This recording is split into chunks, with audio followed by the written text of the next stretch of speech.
지적에 대해서 좀 이야기 해볼까 합니다. 락강과 헤겔 사이 이렇게 돼 있는데 저 사이에 대해서 제가 나눠드린 그 발제문에 보시면 이제 그 사이라고 하는 것, 제가 쓴 거 하나하고 그 뒤에 이제 여러분 그 부정적인 것과 함께 머물기라고 하는 이 책에서 아무래도 지적의 글을 좀 직접 보는 게 그냥 우리가 스쳐 지나가더라도 좋을 것 같아서 뒤에 부분은 그 텍스트에서 한 두 부분을 뽑았습니다. 그래서 이제 시간이 되는 데까지 이야기하도록 하고요. 그 사이라고 하는 것을 가지고 제가 나눠드린 글에서 보면 제목이 이렇게 돼 있어요. 사이의 존재론, 그 다음에 락강과 헤겔 사이, 그 다음에 사이의 윤리학. 자, 이 모두 사이입니다. 모두 사이입니다. 그래서 오늘 우리가 좀 가지고 가야 될 것은 사이라고 하는 말이고, 그러니까 이 사이라고 하는 것은 그러니까 구조주의 이후로 그러니까 이 사이를 어떻게 사유하느냐, 이제 이게 문제인데, 이 사이가 사유 불가능한 겁니다. 그러니까 사유할 수 없는 거죠. 그러니까 인식론적 입장에서는 즉 구조주의식으로 대립 구조를 가지고 대립 구조의 그러니까 대립항의 차이를 가지고 의미를 만들어내는 그런 인식론의 입장에서는 사유할 수 없는 거죠. 그래서 사유할 수 없는 것을 사유하는 것. 그러니까 사유 불가능한 것의 사유. 이렇게.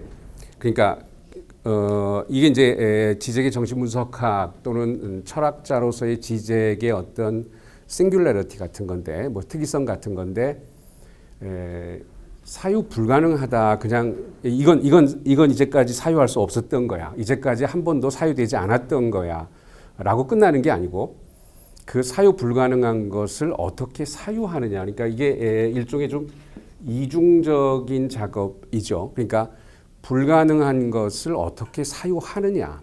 그러니까 그게 지금 지적의 모든 작업에 걸려 있습니다. 그러니까 단순히 이것은 사유 불가능한 것이다. 여기서 끝나는 것이 아니라 이 사유 불가능한 것을 사유해야 한다. 이렇게 되는 거죠. 그러니까 사유 불가능한 것을 사유해야 한다. 그러니까 예를 들어서 여기 윤리학이라고 되어 있는 이 부분은 윤리라고 하는 것이 사유 불가능한 것으로 주어져 있고 그것을 어떻게 사유하느냐 이런 문제이고 락강과 헤겔 사이라고 하는 것이 지적이라는 사람의 철학을 한마디로 요약하면 락강과 헤겔 사이를 추구합니다. 락강과 헤겔 사이를. 그런데 이 사이가 여기 이제 락강이 있고 헤겔이 있고 요 부분이거든요.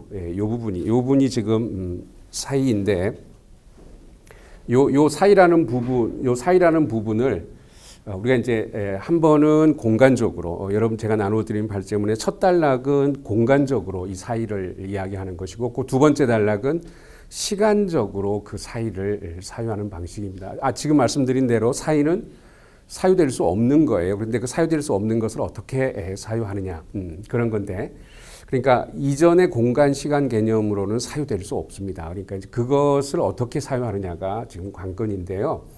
이게 이제 락강과 헤겔 사이를 추구한다. 이제 이렇게 얘기를 했었는데 이렇게 되면 보통 이제 이 지적이 즐겨 사용하는 표현 방식으로 이렇게 하이픈이 들어갑니다. 하이픈이라고 하는 게. 그러니까 하이픈은 지금 제 발제문에 굉장히 많이 등장하는 단어 중에 하나인데 이제 틈이라고 하는 이게 틈을 내는. 그러니까 요것은 연결이자 분리입니다. 그러니까 보통 우리가 구조주의를 얘기할 때 낮 대 밤이라고 하는 대립을 얘기하면 낮과 밤의 차이 또는 분리에 의해서 의미가 만들어집니다. 낮과 밤의 차이, 그러니까 낮은 밤이 아닌 거고 밤은 낮이 아닌 거고 이 차이나 분리에 의해서 의미가 만들어지는 거예요. 그리고 이 낮과 밤은 무슨 대립이라고 하는 이 오포지션이라고 하는 것은 특징이 뭐냐면 사이가 없습니다. 사이가 없죠. 겹치지 않아야 합니다. 그러니까 대립은 겹치지 않아야 특히 차이라고 하는 우리 보통 이제 구조주의 이후에 모두 철학을 차이의 철학 이렇게 뭉뚱그리기도 하는데 정신분석학은 차이가 아니라 분할입니다. 분할, 디비전이라고 하는 분할, 내적 분할, 인터널 디비전이라고 하는 내적 분할을 얘기합니다. 그러니까 차이를 불가능하게 하는 거죠. 차이를 불가능하게. 물론 이제 데리다도 차이를 차연으로 또는 뭐 들레즈가 차이를 사유하는 방식은 또 이런 구조주의적인 것과는 다른 문제이지만 어쨌든 구조주의적인 이런 이항 대립 구조와 지금 지젝이 하려고 하는 지젝이 말하는 정신분석학이라고 하는 것은 근본적으로 다른 점이 뭐냐면 구조주의는 이 겹침이 없습니다. 겹침이 없어요. 사이가 없습니다. 사이가 그러니까 요 사이가 지젝에게는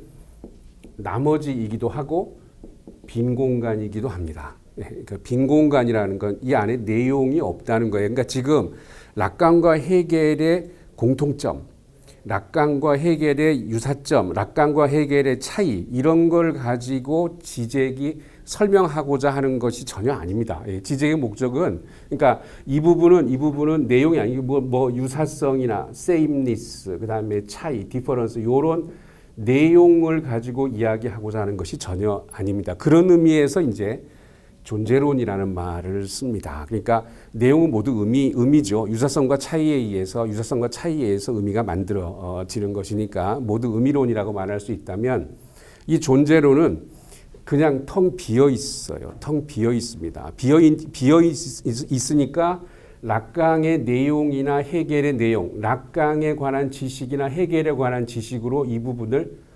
지배하거나 제거할 수 없습니다. 내용이 비어 있기 때문에요. 그러니까 이것은 락강 사유 체계에 있는 빈 공간이기도 하고 헤겔 사유 체계에 있는 빈 공간이기도 합니다. 그러니까 락강을 온전하지 못하게 만드는 부분이기도 하고요. 락강이 내부에 틈을 가지고 있다는 거죠. 그래서 락강이 체계가 안 된다는 겁니다. 그러니까 소시르에게 언어는 체계이지만 레비나스 같은 사람에게 언어는 타자의 환대입니다. 그러니까 이게 타자죠. 이게 타자입니다. 그러니까 타자가 지금 내부에 있죠. 그 부분이 중요합니다. 그러니까 내 안에 있는 타자가 타자지 바깥에 있는 타자, 이게 구조주의적 타자죠. 바깥에 있는 타자가 아니고 정신분석학의 타자는 내 안에 있는 타자입니다. 그러니까 락강 안에서 락강을 와해시키는 이 빈 공간이라고 하는 것이 헤겔일 수 있다는 거죠. 헤겔일 수 있다는 겁니다. 반면에 헤겔 속에서 헤겔 체계를 온전하지 못하게 만드는 이 빈 공간이 락강일 수도 있다는 얘기입니다. 그래서 이제 지젝이 나중에 이제 우리가 이걸 다시 시간성으로 이야기해 볼 텐데 시간성으로 얘기하면 이렇게 됩니다. 헤겔은 락강 이후에야 비로소 이해될 수 있다. 이제 이런 얘기를 한단 말이죠. 왜냐하면 락강이 헤겔 체계 내부에서 헤겔 체계를 결핍시키는, 그래서 결핍시킨다는 점에서 불가능이지만 동시에 이게 이제 중요한데 늘 이렇게 대립항이 말이죠. 불가능한 것을 가능하게 만드는 대립항이라고 하는 것이 헤겔의 대립의 일치라고 하는 것을 통해서 이야기되기 때문에 불가능은 늘 동시에 가능 조건이기도 합니다. 그러니까 락강은 헤겔 속에서 헤겔을 온전하지 못하게 만드는 동시에 헤겔을 가능하게도 합니다. 그러니까 헤겔은 그게 그 말이죠. 헤겔은 락강 이후에야 비로소 이해될 수 있다가 그 말입니다. 그러니까 락강 이후에야 비로소 그러니까 이게 이제 정신분석의 그 유명한 사후성이죠. 그러니까 헤겔이 늘 먼저 있었고 한참 뒤에 락강이 옵니다. 그런데 락강 이후에야 비로소 헤겔이 재구성되는 거죠. 이게 지금 재구성이죠. 사후에 재구성되는 거죠. 그러니까 이 사후성의 논리라고 하는 것은 늘 어떤 철학자도 어떤 철학체계도 미래 완료 형태로 재구성될 수밖에 없다는 거죠. 이게 이제 헤겔에 뭘 빌어서 지젝이 이렇게 얘기하냐면 미네르바의 올빼미는 여러분 잘 아시죠? 미네르바의 올빼미는 저녁이 되어서야 날갯짓을 한다. 이 저녁이라고 하는 이 부분이 지젝은 그것을 정신분석학의 사후성으로 이해합니다. 그러니까 헤겔은 우리에게 이미 주어진 어떤 체계가 아니고요. 네? 그러니까 정신분석학적 읽기는 이제 읽기라고 하는 말이 나오는데 어쩌면 지적에게 제일 중요한 말 중에 하나는 이 읽기라는 말이고 이 부분은 데리다에게 많이 영향을 받았습니다. 지적이. 그러니까 지적이 정치적인 입장이 데리다랑 달라서 늘 표면적으로는 데리다에게 반대하고 지적이 이렇거든요. 원래 슬로베니아에서 대학 때 슬로베니아 그러니까 지적이 그 당시에 그러니까 주로 대학생이었을 때 그 당시 분위기가 이제 프랑크푸르트 스쿨 또 하이데거 그 분위기에 뭐 이제 뭐 물론 이제 아도르나 뭐 베냐민 뭐 이런 것들 프랑크푸르트 스쿨이니까 같이 다 이야기했고 또 하이데거를 정말 자기가 얘기하는 거 인터뷰하는 거 보면 하이데거를 미친 듯이 읽었다고. 그리고 석사학위 논문도 하이데거에 관한 것이고 박사학위 논문은 구조주의에 관한 것이었고 그리고 나서 대학원에 가서 데리다를 읽었다. 근데 하이데거가 해결하지 못했던 문제를 마치 무슨 이게 진짜 굉장히 쓰지 않는 표현인데 하늘에서 빛이 내려오는 것 같은 느낌을 받았다. 데리다의 텍스트를 보면서 그러고 나서 락강을 만납니다. 그리고 이제 락강을 만난 이후에 헤겔을 다시 읽으면서 데리다를 비판하기 시작합니다. 그런데 지적 텍스트를 여러분 읽어보시면 저는 사실 데리다를 읽다가 지적에게 많이 빠져들었는데 그게 이제 어떤 이유냐면 지적이 사실은 데리다를 비판하지만 데리다의 이 읽기라고 하는 것에 굉장히 많이 영향을 받았고 그 지적이 데리다를 비판하지만 데리다에 관해서 가장 잘 알고 비판하는 사람이 지적입니다. 대부분 데리다에 대한 비판은 좀 표면적인 경우가 많은데 그래서 늘 데리다가 어떻게 대꾸하냐면 제가 어저께 그렇게 말씀하신 걸 듣고 집에 가서 제 책을 다시 읽어봤는데 제 책에는 그런 말이 없더군요. 그냥 이렇게 이야기하는데 지적이 비판해놓은 부분을 보면 지적이 비판을 해놓고 이게 아니라 이거다라고 얘기하는 부분이 정확히 데리다적인 독서입니다. 그래서 뭐 그건 나중에 이제 우리가 더 살펴보면 알겠지만 어쨌든 이 리딩이라는 말이 굉장히 중요합니다. 이 리딩이라는 말이 왜 중요하냐면 데리다는요 자기 자신의 고유한 체계나 고유한 방법론이 없습니다. 그러니까 희한한 철학자죠. 희한한 철학자고 데리다 역시 자기는 늘 문학과 철학 사이 이 사이라는 말이 지금 데리다에서 나온 건데 철학과 문학 사이를 서성거려 왔다 이렇게 얘기합니다. 그러니까 철학의 고유한 영역, 문학의 고유한 영역, 그 고유성을 해체하는 것이 데리다인데 그 사이에서 늘 서성거려 왔다라고. 지적 역시 자신에게 고유한 이론이라는 게 별로 없습니다. 네? 그러니까 지적에게 철학은 그저 개입하는 거예요. 그러니까 세계를 완벽하게 설명할 수 있는 체계를 구성하는 것이 아닙니다. 지적에게는. 그러니까 예를 들어서 들레즈나 알랭바디우 같은 거 그런 게 있죠. 근데 지적에게는 그런 게 없습니다. 그러니까 지적이 철학하는 목적은 현실에 개입해서 현실 속에 있는 현실이 감추고 있는 틈을 드러내는 거. 그러니까 이 개입이라고 하는 것이 이 틈입니다. 그러니까 현실 자체가 이제 이게 락강 용어죠. not all입니다. 온전한 전체가 아니기 때문에 늘 틈을 가지게 되고 그 틈이 현실에 저항할 수 있는 지점이자 주체가 자유로운 행위를 할 수 있는 지점이고 그런 지점들을 드러내는 것이 지적의 목표이기 때문에 지적에게는 이 리딩이라고 하는 것이 굉장히 중요합니다. 리딩이라고 하는 것이 굉장히 중요하고 이 지적 텍스트의 아주 흥미있는 부분들은 모두 이 리딩에서 나오는데요. 이 부분 뭐 잠깐 이렇게 설명드리면 이렇습니다. 그러니까 예를 들어서 데리다가 루소를 읽을 때 데리다가 루소를 읽을 때 데리다 어게인스트 루소 이렇게 데리다가 자신의 무슨 이론을 가지고 와서 루소를 비판하는 게 아닙니다. 아까 말씀드린 대로 데리다는 자신의 고유한 이론이 없어요. 지적도 똑같습니다. 그러니까 지적은 뭐 루소에 대해서 이야기하지 않지만 그러니까 칸트를 얘기한다. 그러면 칸트 어게인스트 칸트 이렇게 읽어내는 거예요.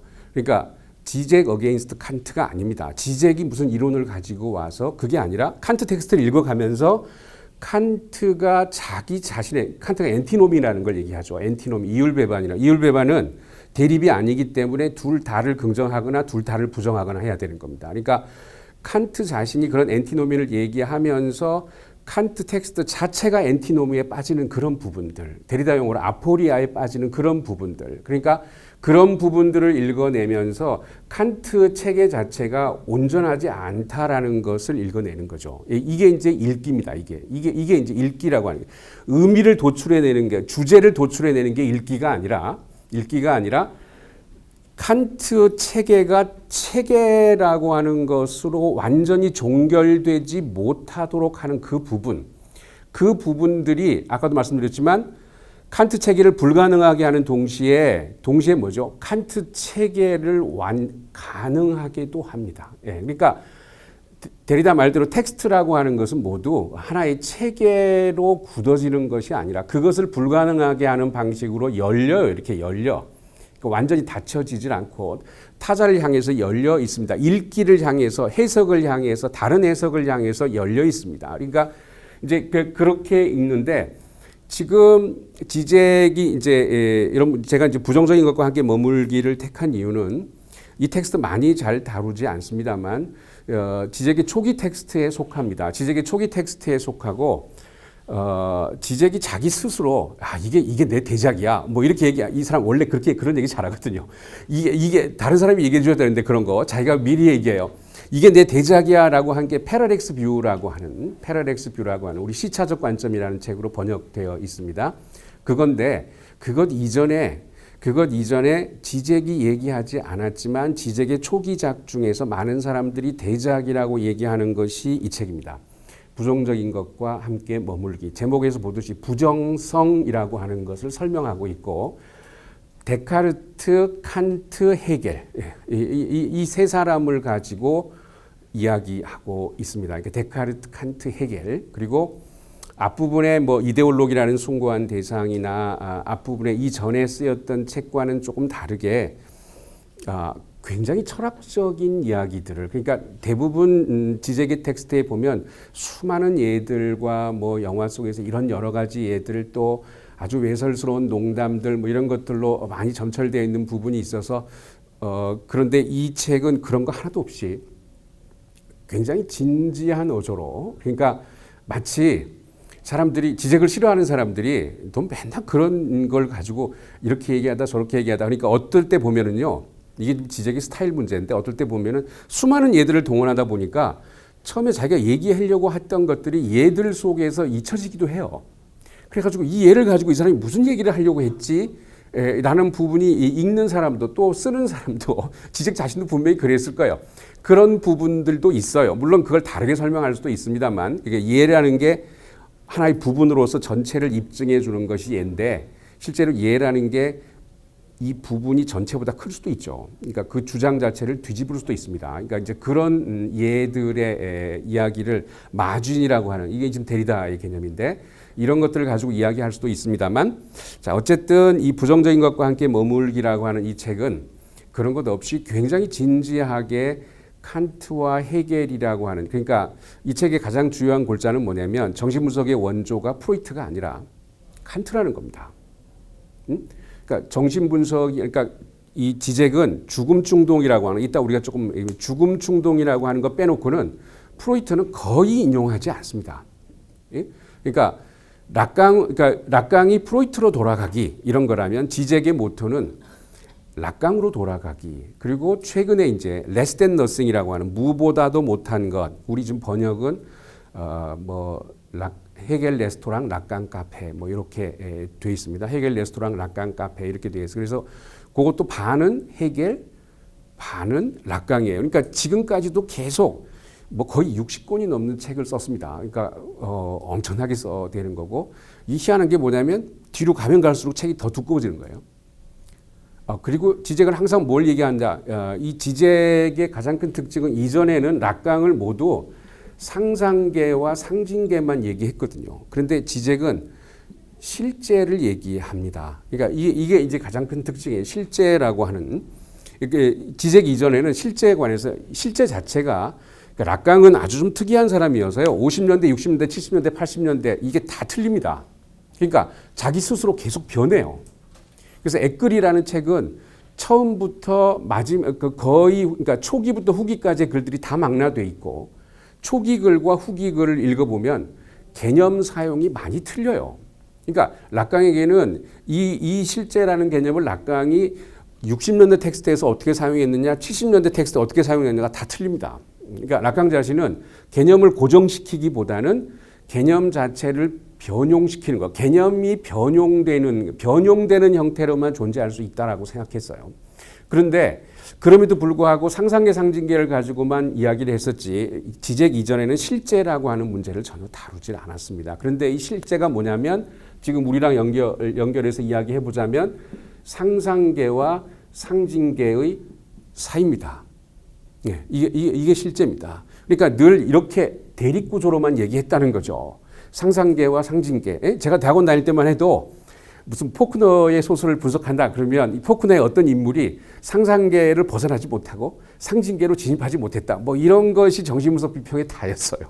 네, 근데 궁극적으로 락강이 하려고 하는 건 그런 얘기가 전혀 아니고 지금 우리 입장을 따지자면 이 사이에 관한 문제입니다. 그래서 이 사이의 문제를 처음으로 제기했던 사람이 데카르트고 그게 데카르트의 코기토입니다. 이 책 내용이 그런 겁니다. 데카르트의 코기토가 일부에 나와요. 이 책이 코기토 에르고 숨 이렇게 되어 있습니다. 1, 2, 3. 그러니까 코기토 에르고 숨 이렇게 되어 있고 그 코기토라고 하는 것을 이게 코기토입니다. 이게 코기토입니다. 그러니까 빈 공간이죠. 그러니까 주체는 빈 공간입니다. 대상도 빈 공간입니다. 모든 것이 저 사이에 있습니다. 조금 이따 설명드릴게요. 주체나 대상이란 모두 저 사이에 있습니다. 그러니까 코기토라고 하는 빈 공간을 발견했는데 데카르트가 이게 데카르트의 공로입니다. 데카르트의 공로예요. 그래서 세미나 11에 보면 락강이 정신분석의 주체는 데카르트의 주체다. 데카르트의 코기토다. 이렇게 얘기를 한단 말이에요. 그런데 이 빈 공간인 코기토를 발견하고 나서 그것과 대면하는 것이 너무 두려워서 우리 그렇잖아요. 텅 빈 것과 대면하는 게 우리가 그것에 의미를 채워 넣을 수 없는 텅 빈 것, 규정할 수 없는 것, 내용이 없는 것, 뭐라 이야기할 수 없는 것, 그런 것과의 대면이 우리를 불안하게 하고 우리를 두렵게 하죠. 예, 우리를 두렵게 합니다. 그래서 그것과 대면할 수가 없어서 코기토라고 하는 것을 레스 코기탄스로 바꿨다는 거예요. 그러니까 레스 코기탄스는 사물입니다. 대상입니다. 코기토는 대상이 아니고요. 텅 빔이고 레스 코기탄스는 그러니까 이런 코기토고 레스 코기탄스는 생각하는 사물, 생각하는 나, 생각하는 너, 생각하는 그, 생각하는 그녀, 생각하는 사물 모두 대상화된 겁니다. 대상화된 건. 그런데 이 코기토는 그 대상이나 세계 속에 속하지 않는 요소고, 그러니까 요소로 속하지 않는 빈 공간입니다. 요소로 속하지 않는다고요. 의미화될 수 없는 빈 공간입니다. 이게 주체라는 코기토예요. 근데 이걸 발견해 놓고 순식간에 레스 코기탄스라는 것을 통해서 코기토를 덮어버렸습니다. 그러니까 빈 공간을 덮고 다시 대상이라는 것으로 의미화했다는 거죠. 그래서 이제 이것들을 다시 들춰낸 사람이 누구냐? 칸트입니다. 좀 지적에 따르자면. 그러니까 그런 의미에서 칸트가 정신분석의 원조가 되는 거죠. 그러니까 칸트는 이 데카르트가 발견했지만 덮어버렸던 저 코기토라고 하는 것을 다시 들추어냅니다. 그리고 이제 그 칸트에서 주로 우리가 이제 초월적 주체, 초월적 대상이라고 말할 때 그 초월적이라는 말이 그런 의미라는 거예요. 초월적이라는 말이 우리가 이제 이 초월적이라는 말 때문에 조금 혼동하기가 쉬운데 칸트에는 우리가 이제 현상계라는 게 있고 예지계라는 게 있잖아요. 그러면 보통 우리가 칸트 얘기할 때 현상계와 예지계 이렇게 얘기하는데 실제로 지적의 이 텍스트가 아주 자세하게 이야기하고 있는 것처럼 칸트에게 초월적 주체 또 초월적 대상 그러니까 칸트의 주체나 대상이라고 하는 이 초월적이라는 말은 모두 예지계와 현상계 사이에 있습니다. 네, 그러니까 대립이 아니고요. 칸트도 2항이 아니라 3항입니다. 그러니까 이게 지금 이게 1이고 이게 2라면 이 부분이 3이죠. 예, 이게 이제 뭐 당연히 변증법을 이야기한다는 것을 이해할 수 있습니다. 그런데 변증법을 지젝은 이전의 변증법과는 조금 다르게 풀어요. 근데 어쨌든 자, 예지계와 현상계 요 사이 그러니까 현상계와 예지계 요 사이가 초월적 주체와 초월적 대상이 모두 발생하는 공간입니다. 그래서 저 부분을 락강의 주체와 대상, 즉 오브제아라고 하는 주체와 대상으로 연결해서 이 부분을 풀어냅니다. 지젝이 이 텍스트에서. 그러니까 현상계와 예지계라고 하는 그것 사이, 현상계도 예지계도 아닌 것, 그것을 칸트 얘기하고 싶었다는 거예요. 그러니까 예를 들어서 이제 칸트가 판단이라고 하는 것을 세 가지로 이야기합니다. 그게 뭐냐면 이제 하나는 긍정이고 하나는 부정이고요. 하나는 긍정,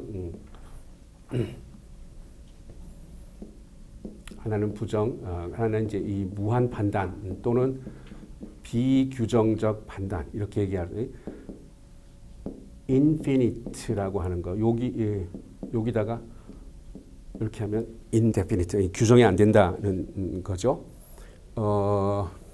이거를 지젝식으로 바꾸면 이제 칸트는 영혼 소울 가지고 얘기를 했는데 지젝식으로 바꾸면 예를 들어서 긍정 판단은 I am dead죠. 그냥 긍정입니다. 그 부정은 I am not dead죠. 부정은 이렇게 되고 요것으로 모든 문제가 해결되면 요 부분 없어도 되죠. 요 부분 없어도 되죠. 현상계와 예지계의 대립 구조를만 가지고도 얼마든지 그러니까 이거 이렇게 혼동하면 안 된다는 얘기입니다. 예지계가 초월성이 아니라는 뜻입니다.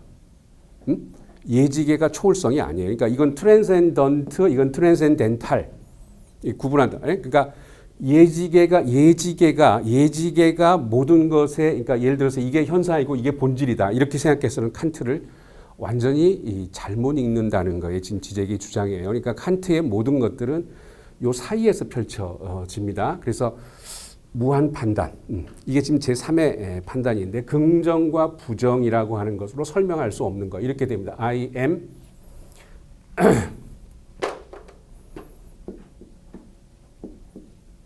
undead 이렇게 돼요. 그러니까 긍정과 부정이 같이 있습니다. 이 같이 있다라고 아까 이게 같아진다라고 하는 게 이거였잖아요. A하고 B가 여기서 같아지는 부분이죠. 이게 같아지는 부분이죠. 이러면 대립이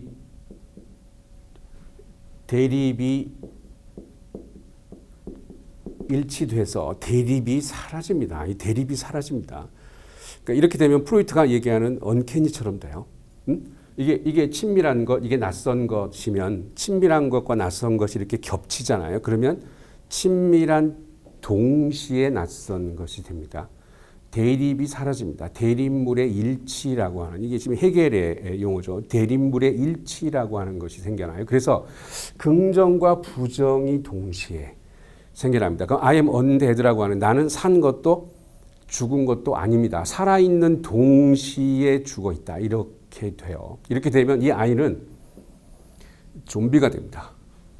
뱀파이어가 되죠. 그래서 지젝이 칸트 보고 뱀파이어의 철학자 이렇게 이야기하는 대목이 있습니다. 그러니까 이건 규정할 수 없어요. 살았는지 죽었는지 규정할 수 없습니다. 이게 바로 이중성의 공간.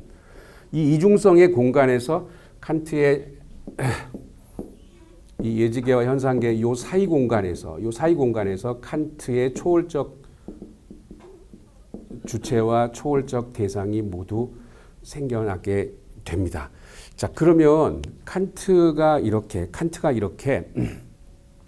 정신분석이 이야기할 수 있는 걸 모두 다 이야기했는데 이런 얘기를 왜 하냐면요.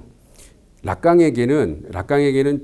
물론 당연히 주체 개념도 있고 대상 개념도 있는데 지젝이 보기에 정신분석은 무엇보다도 주체의 존재론입니다. 그런데 락강은 시작을 구조주의자로 시작했어요. 그래서 구조주의는 여러분들 아시다시피 구조주의라고 하는 건 주체가 없죠. 구조가 주체를 대신한다. 이게 구조주의입니다. 구조가 주체를 대신합니다. 그러니까 구조라고 하는 것은 완전한 의미체예요. 완전한 의미체입니다. 완전한 의미체. 거기에서 주체는 순전히 뭘로만 존재합니까? 구조주의 용어로 기표로만 존재합니다. 그냥 기표로만 존재합니다. 그래서 기표의 특징은 뭐죠? 종속입니다. 의미에 종속되는 거죠. 우리 그렇게 살죠. 의미에 종속돼서 삽니다. 의미를 얻기 위해서 삽니다. 그러니까 종속을 통해서 의미를 부여받아요. 예? 그러니까 서브젝션이 돼야 서브젝트가 된다고요. 그러니까 주체가 되려면 알지 말대로 종속이 돼야 돼요. 의미에 종속될 때 우리는 주체일 수 있어요. 근데 이제 지적에게 그런 주체는 주체가 아니죠. 예, 그건 그냥 기표입니다. 여전히 기표입니다. 그래서 이 락강은 초기 락강과 후기 락강이 많이 틀려요. 그러니까 어떻게 좀 아주 그냥 거칠게 얘기하자면 초기 락강에서 후기 락강으로의 이동은 기표에서 주체로의 이동이라고 말할 수 있습니다. 근데 이거는 정말 아주 번박하게 얘기하는 거고 지적식으로 좀 엄밀하게 얘기하자면 주체라고 하는 것이 처음부터 있었다 이렇게 돼야죠. 예, 정신분석 처음부터 있었는데 그것이 억압돼 있다가 후기 락강에 가면 그 주체 개념이라고 하는 것이 드러난다. 근데 이 주체 개념을 락강의 주체 개념 가지고는 충분치 않다라고 생각하는 사람이 지적입니다. 그래서 그 주체 개념을 독일 관념론에서 끌어옵니다. 그게 칸트, 헤겔, 쉘링, 피테. 그러니까 그 독일 관념론, 지적이 평가하기에 서구 철학사 전체를 통해서 서구 철학사의 완전한 어떤 전환을 이뤄낸 아주 짧은 기간, 이것이 칸트, 헤겔, 쉘링, 피테, 그 독일 관념론입니다. 그리고 지적은 지금 뭐 우리가 이거 다 얘기할 수 없지만 이 독일 관념론이라고 하는 것이 독일 관념론이야말로 너무나 관념적이어서 너무나 유물론적이라고 생각합니다. 그러니까 이것도 지금 관념과 유물이라고 하는 것이 일치되는 이 대립물의 일치예요. 대립물의 일치입니다. 그러니까 지적에게는 물질이 먼저냐 관념이 먼저냐 이게 관념론과 유물론을 가르는 기준이 아니라 사이를 가지고 있는 게 유물론이고 그 사이를 부정하는 게 관념론입니다. 예, 그러니까 지적은 이렇게 얘기해요. 지금은 헤겔은 유물론자입니다. 지적에게 저 사이를 이야기하기 때문에 헤겔을 가지고 막스의 관념론적인 부분, 예, 늘 물질이 먼저다를 얘기했던 막스의 관념론적인 부분, 여전히 대립구조이기 때문에 막스의 관념론적인 부분을 비판해야 된다 이렇게 주장하는 게 지적이기도 해요. 자, 어쨌든 이렇게 이 무한 판단이라고 하는 이거 그러니까 이렇게 되면 산 것도 죽은 것도 아닌 이런 에드가 알렌 포우의 발데마르시의 진실 뭐 이런 아주 짧은 소설이 있습니다. 발데마르시의 진실을 보면 발데마르시가 다 죽었는 줄 알고 이제 시체를 치워가려고 하는데 갑자기 벌떡 일어나서 I am dead 이렇게 말하고 아주 역겨운 그 액체로 그냥 산화돼 버려요. 그런데 이 부분 I am dead라고 말하는 아이. 그러니까 이렇게 인용된 이 부분의 이 아이는 이게 기표잖아요. 이게 이제 에밀 방베니스트의 구분으로는 발화 내용입니다. 발화 내용 주체라고 하는 거죠. 발화 내용 주체는 기표입니다. 이 기표는 분명히 죽었잖아요. I am dead. 근데 I am dead라고 말하는 이 아이는 이건 살았잖아요. 그렇죠? 요게 발화 행위 주체입니다. 발화 행위 주체. 요거는 living. 이거는 dead. 말 그대로 living dead죠. 예. 산 것, 그러니까 I am dead라는 말은 내가 할 수 없는 말이잖아요. 예? 난 죽었어. 예, 프로이트의 그라디바에 보면 그라디바가 그 중에 옌센의 소설에서 그라디바 대사 중에 하나가 아주 오랫동안 죽어 있었어. 나 죽어 있는 것에 아주 익숙해. 뭐 이런 대사를 합니다. 그러니까 이거는 이 뒤에 발화 내용 주체는 죽어 있지만 발화 행위 주체는 살아 있는 거죠. 살아 있는 거예요. 그런데 사실은 이게 이 발화 행위 주체가 이렇게 바깥에 있고 발화 내용 주체가 안에 있는 것처럼 보입니다. 그래서 발화 행위 주체는 요것이 이제 우리가 주체라고 할 수 있는 거고, 요거는 이제 기표인데, 주체는 그래서 기표 안에서 발생하지 않습니다. 기표화할 수 없어요. 의미화할 수 없어요. 그래서 지금 뭐라고 말씀드려요? 빈 공간이라고 얘기했던 거죠. 빈 공간이라고 얘기했어요. 그러니까 똑같은 아이인데 아이가 지금 분열돼 있잖아요. 이중성이잖아요. 그렇죠? 하나는 살아있고 하나는 죽어있고 하나는 주체이고 하나는 기표이죠. 예. 그리고 이 부분은 발화 내용 속에서는 아무 내용이 없어요. 그냥 빈 공간이라고요. 빈 공간입니다. 그런데 지금 우리가 이제까지 한 얘기를 가지고 이야기하자면 사실은 아이가 바깥에 있고 요 아이는 안에 있고 요 아이는 바깥에 있는 것처럼 보이지만 사실은 이것과 이것이 어떻게 되어 있을까요? 겹쳐 있습니다. 겹쳐 있어요. 그래서 이 발화 내용 속에 이렇게 어떻게 해요? 안 보이는 형태로 의미화할 수 없는 형태로 그래서 뭐라고 얘기해요? 빈 공간으로 겹쳐 있습니다. 그럼 이렇게 되죠. 기표는 그냥 기표가 아니고 거기 보이지 않는 형태로 뭐가 있는 거죠 이게? 빈 공간이 있는 거죠. 이런 거죠. 예. 이걸 여러 가지 말로 표현할 수 있습니다. 기표는 기표 이상이다. 모화된. 그렇죠? 왜요? 0을 가지고 있으니까. 여러분, 2는 2 플러스 0에서 이것하고 이건 다르잖아요? 아니, 이게 내용상으로는 같죠. 2는 2 플러스 0. 내용상으로는 같죠. 이 내용상으로 하나도 변화가 없습니다. 그런데 여기 플러스 0이 있으면 여기는 뭔가 부족하잖아요, 지금. 이거는 그냥 뭐죠? 남아 도는 거지만, 익세스 남아 도는 거지만, 이 남아 도는 게 없으면 이쪽은 뭐죠? 렉이 됩니다. 결핍이 됩니다. 그러니까 주체는 의미의 얼굴에 들러붙어 있는 에일리언 같은, 에일리언 아시죠? 에일리언. 응? 에일리언. 응? 얼굴에 들러붙어 있어요. 얼굴에 들러붙어 있습니다. 이걸 조금 일반화시키면 존재하는 모든 것은 다 뭐죠? 존재하는 모든 것들의 얼굴에는 에일리언이 붙어 있어요. 근데 이 에일리언 떼면 떼어집니까? 안 떼어집니까? 신화에 보면 여러분 그런 거 있습니다. 조끼를 입었는데 입을 때는 입었는데 우리가 보통 기표라고 하는 게 옷이잖아요. 옷. 의미의 옷이잖아요. 이게 이 벗을 수도 있고 입을 수도 있고 이걸 바꿔서 입을 수도 있죠. 이게 그러니까 기표가 옷입니다. 기표가 옷인데 이 조끼는 입으면 다시 벗을 수가 없어요. 그래서 벗으려고 하면 어떻게 살점이 떨어져 나갑니다. 살점이 떨어져 나갑니다. 이게 존재입니다. 이게 존재입니다. 존재 헐벗은 존재입니다. 그러니까 이 존재 차원의 영 이것이 이라고 하는 체계를 온전하지 못한 것으로 드러냅니다. 또는 어떤 체계든 뭐죠? 빈 공간을 가지고 있어야 체계가 될 수 있다고 주장합니다. 동시에 뭐죠?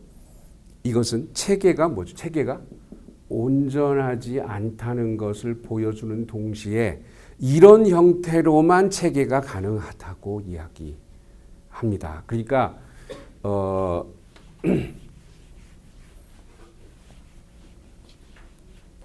이렇게 돼 있는 거죠. 이렇게 돼 있으면 여기 주체라고 하는 존재가 의미라고 하는 세계 속에 이렇게 끼워 넣어져 있어요.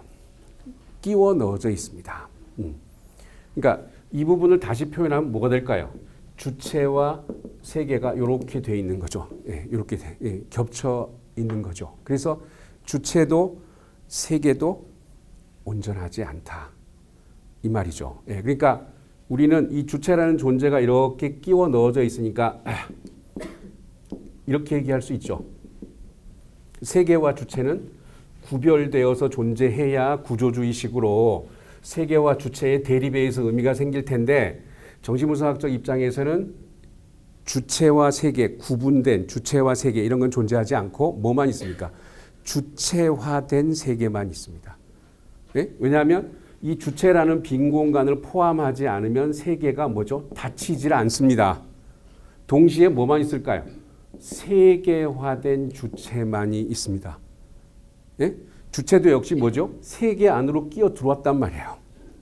끼어 들어왔단 말이에요. 그래서 주체나 세계 모두 뭐예요? 온전하거나 초월적이지 않습니다. 여기 신이 있습니다. 실체로서의 신이 있습니다. 이 실체로서의 신은 사실 우리하고는 별 관계가 없습니다. 실체가 우리에게 개입하지 않으면. 근데 이 신으로서의 실체가 자신이 세계를 만들었어요. 그 세계 안으로 들어옵니다. 이렇게 들어옵니다. 이게 기독교의 신이죠. 그래서 뭐가 됩니까? 인간 세계 안으로 들어와서. 그래서 신과 인간의 겹침. 이게 기독교의 예수죠. 그러면 이게 신과 인간이 같아지는 거죠. 신인 동시에 인간이죠.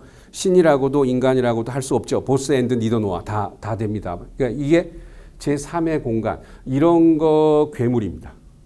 이걸 괴물이라고 해요. 그 지적에 예수의 괴물성이라고 하는 책이 있습니다.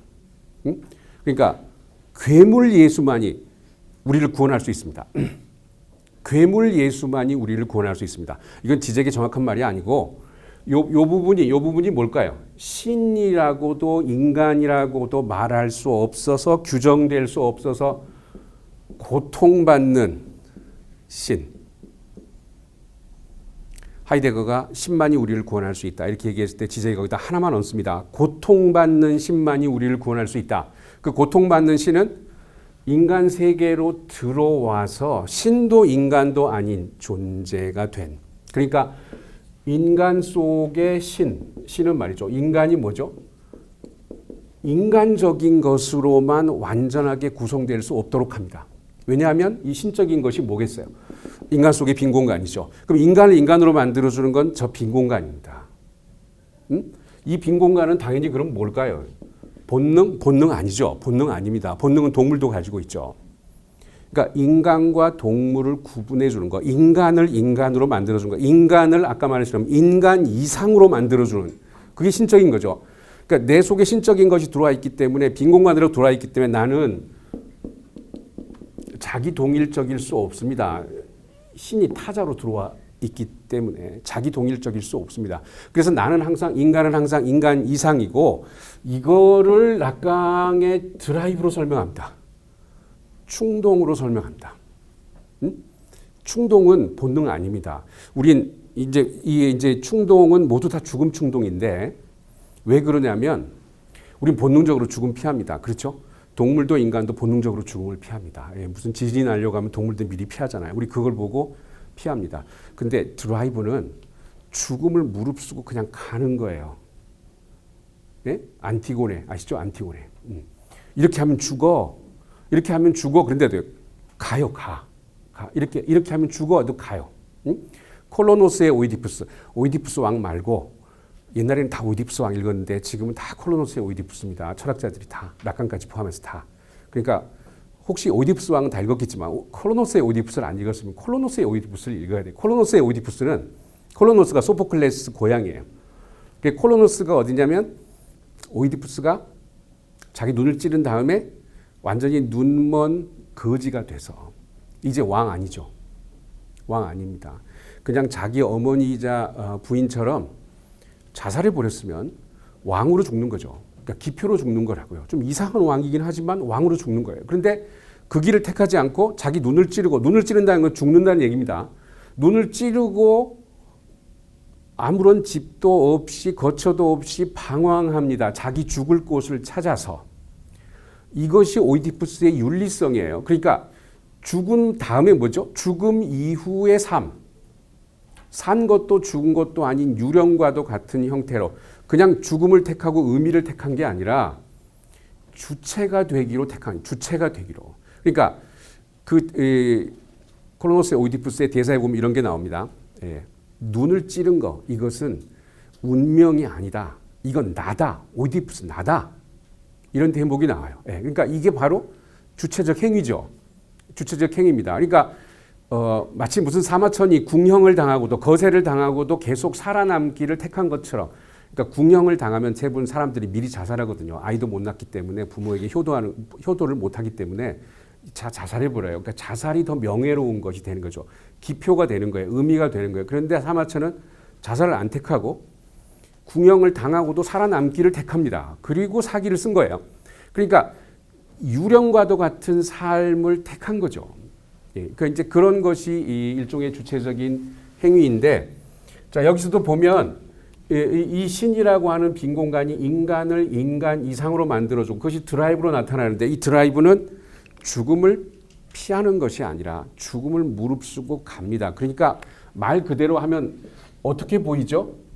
미친 거예요. 미친 겁니다. 그러니까 이 사이 공간은 안티고네와 같은, 또는 자기 아들을 죽이기 위해서 칼을 쳐든 아브라함과 같은, 또는 쉘링이라고 하는 철학자가 이 부분을 뭐라고 얘기합니까? 미친 신. 이게 기독교적 의미에서 보면요, 실체라고 하는 것은 온전한 거거든요. 그런데 이렇게 인간 세계로 들어오면 뭘로 들어옵니까? 주체로 들어오죠. 그러니까 실체가 주체로 바뀐 거죠. 이게 기독교입니다. 이게 기독교가 말하는 사랑이에요. 그러니까 온전한 존재가 온전하지 못한 결핍된 존재로 바뀌는 게 사랑이죠. 왜 온전한 존재가 스스로를 버리고 온전하지 못한 것으로 바뀝니까? 그러니까 자기가 만든 작품 속으로 뛰어드는 거죠. 신이 자기가 만든 작품 속으로 뛰어들어요. 그러니까 우리가 어떤 작품을 볼 때, 어떤 작품을 여기서 보고 있으면 우리는 바깥에서 이 작품을 본다라고 생각하지만 사실은 뭐죠? 이 안에 들어가 있습니다. 이게 작품 안으로 뛰어들어가요. 작품 안으로 뛰어들어갑니다. 이 작품 안으로 뛰어들어가게 되면 이 작품의 재현체계 속에 뭘로 남아요? 빈 공간으로 남습니다.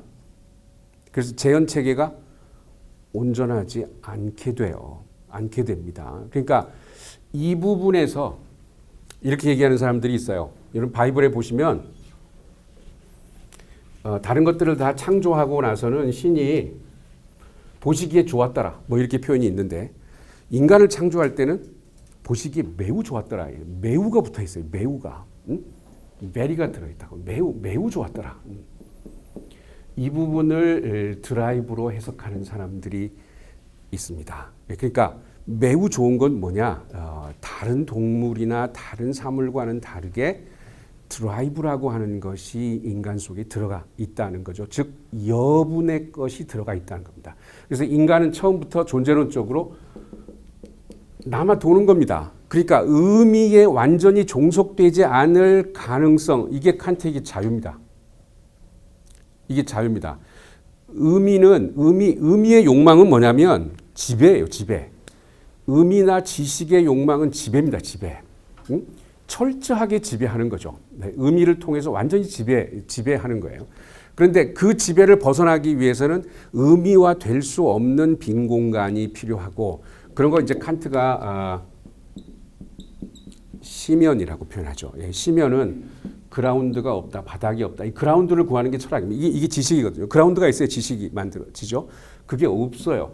여기에서 자유가 있습니다. 근데 우리 시면 두려워하잖아요. 예? 보편성이 주어져 있고, 이런 게 이제 규정적 판단이죠. 보편성이 주어져 있고 특수성이 생기면 특수성을 보편성의 틀에다 그냥 갖다 맞추면 되죠. 이건 별로 어려운 일이 아니지. 그런데 보편성이 없고 특수한 것들만 있고 보편성을 우리가 창조해야 한다면, 만들어내야 한다면, 어떤 것도 없는 데서 그라운드를 우리가 만들어내야 한다면, 이게 이제 칸트가 말하는 반성적 판단입니다.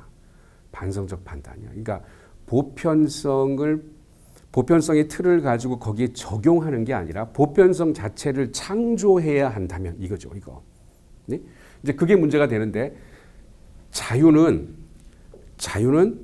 주체가 의미화, 즉 기표가 되지 않을 수 있는 마지막 저항 지점. 그게 뭐냐면 결코 의미로 종속될 수 없는 빈 공간입니다. 이 빈 공간이 없으면 주체일 수 없고 자유로운 행위의 가능성이 없어요. 저항의 가능성이 생기질 않습니다.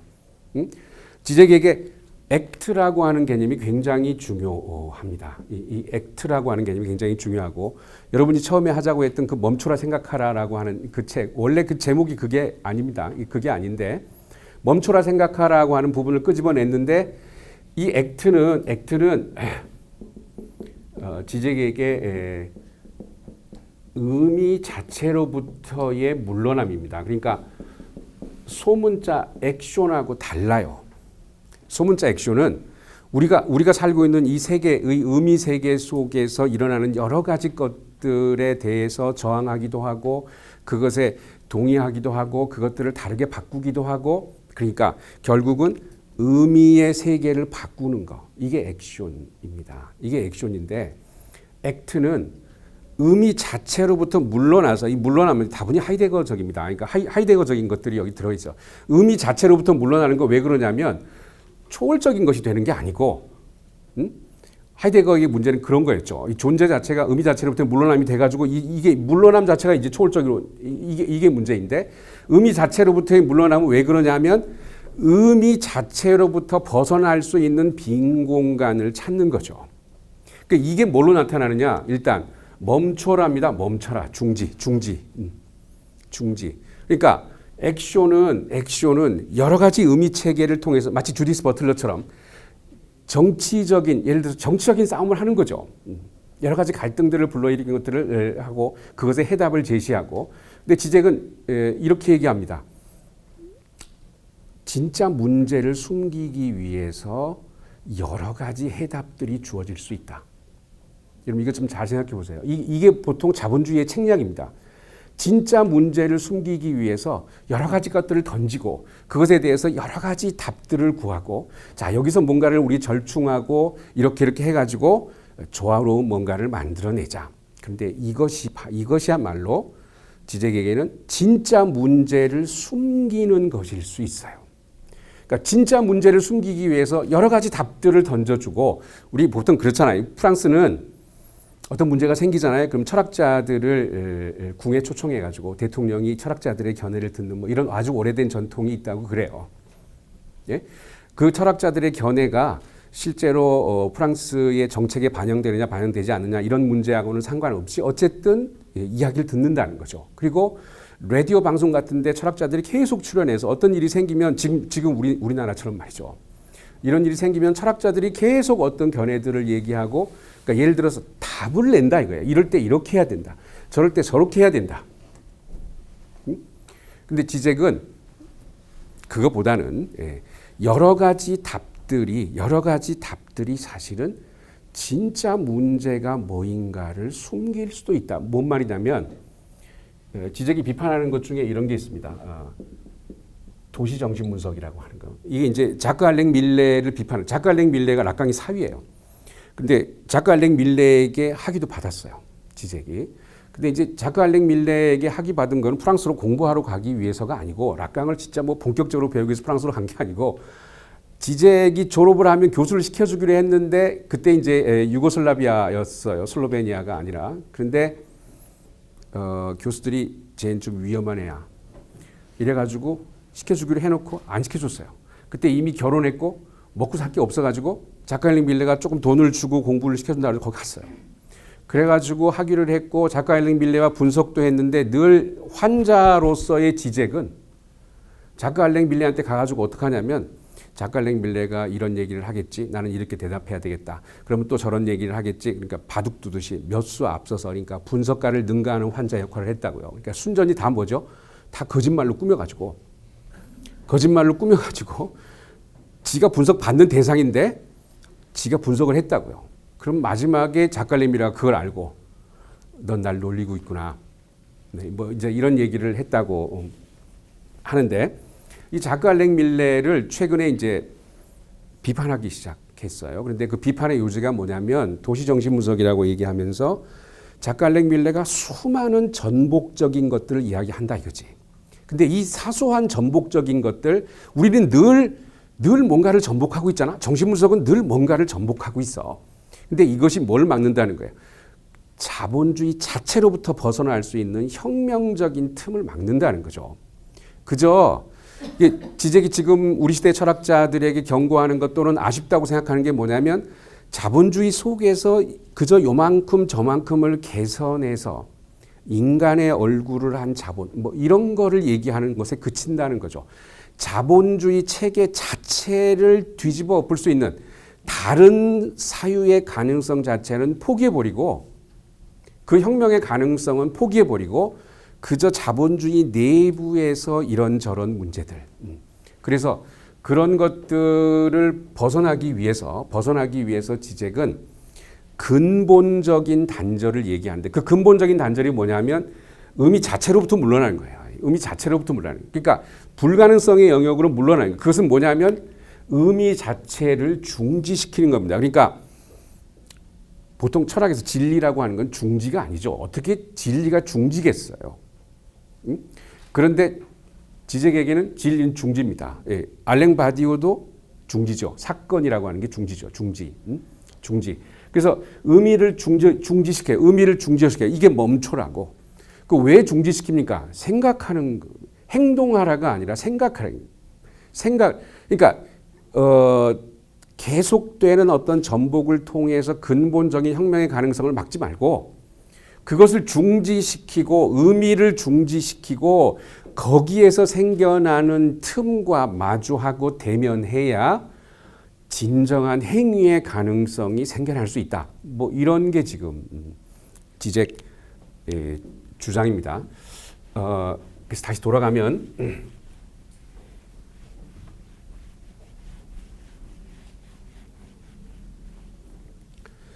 자, 이 사이가 갖는 이런 공간적인 특성에 대해서는 우리 이야기를 했습니다. 1, 2 이게 3이면 3은 1과 2가 같아지는 부분, 대립이 무화되는 지점 이렇게 얘기를 했고 동시에 1과 2를 다 온전하지 못한 것으로 만들어내는 지점. 그러니까 우리가 흔히 지잭이 비판하는 게 이런 거거든요. 스탠다드 인터프리테이션 오브 해겔. 해겔의 변증법에 대한 일반적인 해석이 뭐냐면 보통 표준적인 해석, 규범적인 해석이 뭐냐면 정반합이잖아요. 이렇게 되죠. 예, 이러면 합이라고 하는 것은 보통 이 정을 확장하는 겁니다. 정을 확장하는 거예요. 그래서 오디세이아 보면 집에서 출발해서 집으로 돌아오는 얘기인데 여기서 여러 가지 장애물을 만나죠. 뭐 퀴클롭스를 만나기도 하고 사이렌을 만나기도 하고 여러 가지 장애물들을 만나고 집으로 돌아옵니다. 의식으로 출발했는데 이게 정이라면 의식의 장애물이 되는 반을 만나서 결국 집으로 돌아옵니다. 집으로 돌아오는 의식은 자기의식이고 자기의식은 의식의 증가입니다. 변증법의 유혹으로부터 벗어나기 힘든 이유는 변증법이 수지 맞는 거기 때문에 그래요. 예? 손해를 안 봅니다. 손해를 안. 오디세우스 역시 뭐죠? 20년 동안 빙빙 돌았는데 그냥 돌아오는 것보다 훨씬 많은 보물을 가지고 돌아옵니다. 예? 그러니까 진보라고 하는 것 또는 이익이라고 하는 것 또는 의식의 증가라고 하는 것들을 늘 가지고 있습니다. 그런데 이런 것이 변증법에 대한 일반적이고 표준적인 해석이라면 지잭은 이렇게 해석하지 않고요. 이렇게 해석하지 않고 어떻게 처음에 실체로서의 신이 있었죠. 근데 이 신이 뭐죠? 이 신이 결국은 뭘로 돌아와요? 주체로 돌아옵니다. 이 주체는 예수라는 주체는 신도 인간도 아니죠. 이 실체로서의 신이 인간 세계로 들어왔습니다. 예, 인간 세계로 들어왔어요. 자신과는 다른 형태를 취했습니다. 그리고 뭘로 돌아옵니까? 신도 인간도 아닌 괴물로 복귀합니다. 그렇죠? 네, 이게 3입니다. 이게 3입니다. 네. 그러니까 그 사이 공간으로의 복귀라고 하는 것은 전혀 의식의 증가가 아니고 의식의 증가가 아니라 요것이 기원입니다. 요게 기원적, 요게 제일 먼저 있었어요. 요 사이가 제일 먼저 있었고, 그 다음에 어떻게 됐어요? 이 사이를 빼기 위해서, 요 사이라는 게 규정될 수 없고, 의미화될 수가 없기 때문에, 요거를 빼버리기 위해서 어떻게 돼요? 요걸 빼버리면 어떻게 됩니까? 요렇게 대립구조가 만들어지죠. 그러니까 대립구조가 2차적인 방어물입니다. 예. 의미로는 의미화할 수 없는 존재에 대한 방어입니다. 락강식으로 얘기하면 의미로는 욕망이고 존재로는 아까 말한 충동입니다. 그래서 욕망은 충동에 대한 방어입니다. 욕망은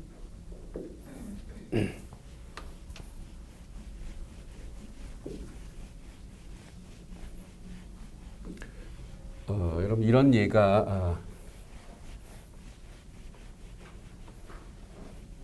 락강이 했던 농담이라고 하는데 지적이 이 농담을 많이 인용합니다. 자기 농담도 많고 뭐 여러 가지 농담을 많이 알아요. 이것도 데리다도 농담, 유대인 농담, 특히 유대인 농담 이런 것들을 많이 이야기하는데 락강의 농담 중에 이런 게 있었대요. 나에게는 3명의 친구가 있다. 응? 나에게는 3명의 친구가 있다. 3명의 형제가 있다. 폴, 에른스트, 그리고 나.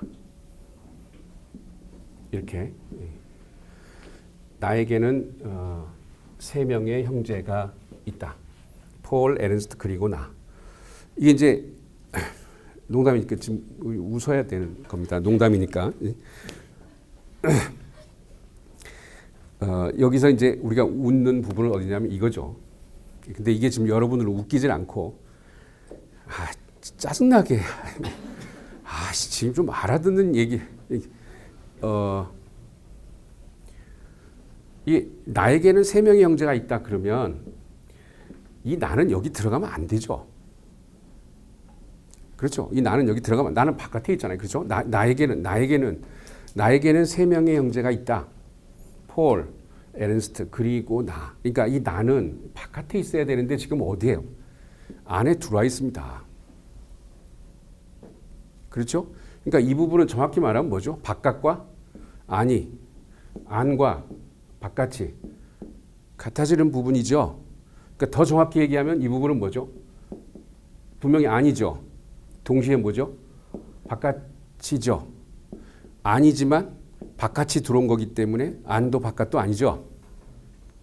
그렇죠? 근데 이 부분을 포함해야 집합이 닫힙니다. 이 부분은 그러니까 폴이나 에른스트라고 하는 이 요소로는 설명할 수 없는 공집합이죠. 빈 공간이죠. 그렇죠? 모든 집합은 공집합이 있어야 닫히죠. 온전해집니다. 이게 온전해져요. 그러면 이 집합이 폴 에른스트라 이 집합이 공백을 포함하고 있기 때문에 닫히는 순간 다시 열립니다. 다시 열립니다. 이게 다 해결 얘기인데 진리가 있으면 보편적인 진리는 진리 1, 진리 2, 진리 10 플러스 이렇게 특수한 진리들의 합 이게 보편적 진리가 아니고 여기에 뭐가 진리 그 자체 이게 들어가요. 진리 그 자체. 진리 그 자체. 이 진리 그 자체는 요것이 일로 들어온 거거든요.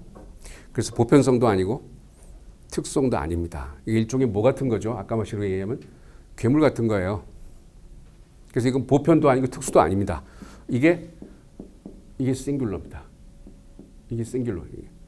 그래서 유니버셜은 항상 싱귤러 유니버셜이고 싱귤러는 이게 틈입니다. 그래서 보편성이 틈을 가진 보편성으로만 이야기됩니다. 예? 자기 침대 밑에 악어가 산다고 그렇게 주장하는 환자가 있었어요. 네? 매일 그 악어가 자기를 잡아먹으려고 온다고. 그래서 이제 정신분석가가 분석을 해가지고 야 그런 건 없어. 그거 다 네가 이렇게 네가 편집증적으로 만들어낸 악어야. 예. 그래서 이제 치료가 됐는지 안 와요 계속. 그래서 나중에 그 환자의 친구한테 물어봤어요. 그 친구 잘 지내? 그랬더니 그 환자가 뭐라고 해요? 누구? 자기 침대 밑에 있는 악어에게 잡아먹힌 친구 말하는 거야? 이제 웃으시네요. 이게 농담이에요. 자, 주체의 침대 가장 내밀한 곳에 뭐가 살죠? 악어가 삽니다. 뭐 이런 게 김기덕의 악어지 뭘? 예? 악어가 삽니다. 악어가. 근데 이 악어는 나를 뭐죠? 잡아먹을 수도 있어요. 이게 타자입니다. 내 안에 있는데 나를 능가합니다. 예?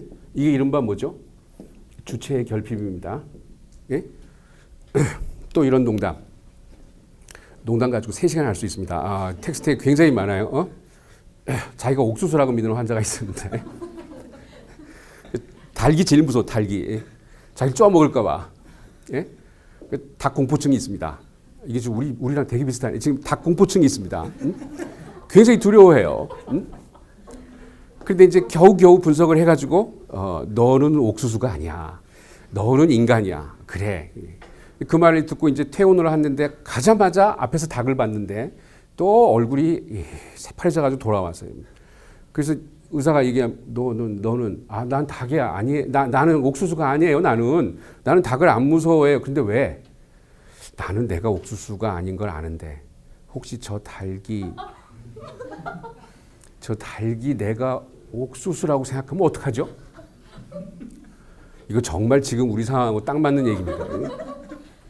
예? 그러니까 여기서 얘기하는 건 뭐죠? 주체의 결핍이 아니라 뭐죠? 닭, 사회, 공동체, 권력, 국가 다 뭐죠 이게? 타자의 결핍이죠. 예? 아니 나는 이제 결핍을 메꿨어요. 나는 내가 옥수수라고 이제 생각 안 해. 나는 사람이라고 생각하는데 쟤가 나를 계속 옥수수라고 생각한다 이 말이지. 응? 우리 락강이 제일 싫어했던 게 에고 사이콜로지인데 에고 사이콜로지는 결핍이 항상 주체에게 있습니다. 사회에게는 없어요. 그러니까 늘 에고 사이콜로지의 목표는 뭐냐? 적응이야, 적응. 좋은 말로 사회화. 사회에 적응하지 못하는 사람을 사회에 잘 적응할 수 있도록 만들어주는 거. 이른바 힐링이죠, 이게. 응? 이거는 전제가 뭡니까? 사회는 결핍되지 않았다. 예? 대타자가 존재한다. 대타자가 결핍 없는 타자입니다. 결핍 없는 타자가 존재한다. 응? 그래서 우리 그렇잖아요. 우리 대타자가 있으면, 우리 존경할 사람이 있으면, 우리 그런 거 원하죠? 진짜 좀 존경할 만한 사람이 있었으면 좋겠다. 존경할 만한 대통령이 있었으면 좋겠다. 그거 우리 원합니다. 근데 그런 사람들을 막 찾아 나서요. 근데 이걸 찾아 나서는 것이 정신분석의 목적이 아닙니다. 예? 락강에게 분석의 끝은 대타자가 없다예요. 예? 그 대타자에게 동일시함으로써 너의 결핍을 메꿔라가 아니라 응? 서울에 없더라. 부산 가보자. 부산에 없더라. 계룡산 가보자. 설악산 가보자. 여기 찾아다녔는데 그런 사람 없더라. 대타자로부터 분리되는 겁니다. 대타자란 없다. 나의 욕망의 진실을 이야기해 줄 수 있는 대타자는 존재하지 않는다. 이게 사실 받아들이기 굉장히 힘든 거죠. 이게. 응? 대타자에게 종속됨으로써 온전한 대타자에게서 의미를 부여받아서 나도 온전해지는 거. 이게 훨씬 쉽죠. 왜냐하면 나 책임 안 져도 돼. 책임은 대타자가 다 져주는 거예요. 응? 우리가 도착적인 주체가 되는 것은 그저 뭐죠? 종속됨으로써 의미를 부여받고자 하는 것은 책임지지 않기 위해서입니다. 자신의 행위에 대해서 책임지지 않기 위해서. 난 책임이 아니에요. 시켜서 했어요. 우리 그런 것들을 계속 보고 있습니다. 응? 그 주체가 아니죠, 그건. 스스로를 도구화하는 게 도착적 주체입니다. 스스로를 도구화하는 게 편해요. 왜냐하면 죄의식을 안 느껴요. 내가 한 일이 아니기 때문에. 나는 그냥 도구이기 때문에. 옛날에 우리 망나니 이런 거 있잖아요. 그죠? 불어가지고 뭐 사람 목 빼고 이런 거. 이 망나니가 죄의식을 느끼면 그걸 직업으로 할 수 있겠어요? 그래서 자기는 뭐라고 생각하는 거죠? 기계나 도구라고 생각하는 거죠. 예, 그렇게 살아요, 우리. 이게 도착적 주체입니다. 이 도착적인 주체를 넘어서는 주체의 가능성을 살피는 거. 이게 지금 우리가 해야 될 일이란 말이에요. 그래서 정신분석은 결핍된 주체와 결핍된 타자, 결핍된 세계, 결핍된 주체가 결핍된 세계, 어떤 의미도 나에게 부여주지 않는 그런 대타자가 존재하지 않는 세계와 대면했을 때 어떤 일이 생기는가. 이게 정신분석의 존재론입니다. 그러니까 이게 이제 판타지 공식인데요. 주체가 이게 이제 오브제아입니다. 이 오브제아는 불어의 오트르 타자인데요. 대문자 A가 아니라 대문자 A가 없다는 겁니다. 이 대타자가 없어요. 그래서 소문자 타자입니다. 소타자. 그러니까 주체의 결핍과 타자의 결핍. 주체는 타자의 결핍과 이렇게 대면하는 것이 너무나 두려워서 이 순간을 어떻게 해요? 끊임없이 연기합니다. 이게 판타지입니다. 그러니까 판타지를 통해서 나나 타자가 모두 결핍되어 있다는 사실과 대면하는 것을 피하는 거예요. 그런데 문제는 판타지가 이중적입니다. 그러니까 무슨 말이냐면 판타지는 타자가 결핍되어 있지 않으면 생겨나지도 않아요. 그렇겠죠? 예? 그 타자의 결핍을 메꾸려고 판타지가 생기는 거기 때문에 타자가 결핍되어 있지 않으면 판타지는 있을 필요도 없어요. 그러니까 주체는 판타지에 의존합니다. 왜냐하면 여전히 타자의 결핍을 막고 싶은 거예요. 그럼 타자의 결핍이 드러나면 우리 생각에는 주체가 쟤는 그거보다 더 많은 나쁜 짓을 했어. 더 많은 결핍을 가지고 있어. 이렇게 할 것 같죠? 안 그래요. 우리 어머니가 잘못한 거 아니고 제가 잘못했어요. 자기가 뒤집어 써요. 근데 문제는 주체도 결핍되어 있기 때문에 자기가 뒤집어 써도 타자의 결핍이 메꿔지는 게 아니라 이중 결핍이 생깁니다. 응? 마치 결혼하고 아이를 낳으면 아이가 우리 둘의 결핍을 요 사이 공간이 아닌데 요게 우리의 결핍을 메꿔줄 거라고 생각했는데 결핍이 2승 3승 이렇게 가는 것처럼 그 결핍이라는 것이 메꾸어지지를 않습니다. 네, 그래서 이 결핍된 주체와 결핍된 타자가 만나는 이 판타지 속에서 타자의 결핍이 드러나는 동시에 감춰집니다. 그러니까 문제는 뭐냐면 판타지를 없앨 수 없어요. 예? 판타지를 없앨 수 없습니다. 판타지가 없으면 모두 드러나지 않습니까? 타자의 결핍도 드러나지 않습니다. 그러니까 판타지 없는 세계, 이데올로기의 바깥 이런 게 제일 이데올로기적이죠. 이데올로기의 종언 이 말이 제일 이데올로기적인 진술이에요. 이데올로기 바깥은 없어요. 판타지 바깥은 없습니다. 그럼 어떻게 해야 되냐면 이 판타지를 이렇게 횡단해야 됩니다. 이렇게 횡단하면 이 판타지에 또 틈이 생깁니다. 저 틈에 대해서 이야기해야 하는 거죠. 자, 요게 이제 우리가 보통 이야기할 수 있는 이 사이라고 하는 것의 공간적인 부분이고, 요 사이는 시간성으로도 설명이 됩니다. 요 시간성은 뭐냐면 이미 항상 아직 아닌 not yet or is already 이게 같아져요. 예, 그러니까 이미 항상과 아직 아니니 같아지는 지점입니다. 그러니까 저게 우리가 보통 근대가 얘기하는 일직선적인 시간으로는 설명이 잘 안 되는 겁니다. 이것만 강조하면 아직 아닌 이것만 강조하면 우리는 욕망의 판타지에 갇혀 있게 돼요. 이 두 가지를 가장 잘 얘기할 수 있는 예가 뭐냐면 메시아입니다. 네? 저 메시아 얘기는 여러분 잘 알다시피 저 베냐민에게서 많이 이야기되는 것들이죠. 메시아는 오지 않는 자죠, 정의상. 예? 고도랑 비슷해요, 고도랑. 오지 않는 자입니다. 오지 않는 자. 근데 메시아를 우리 항상 기다리죠. 예, 기다리지만 안 와요. 예, 난 옛 아직 안 옵니다. 그래서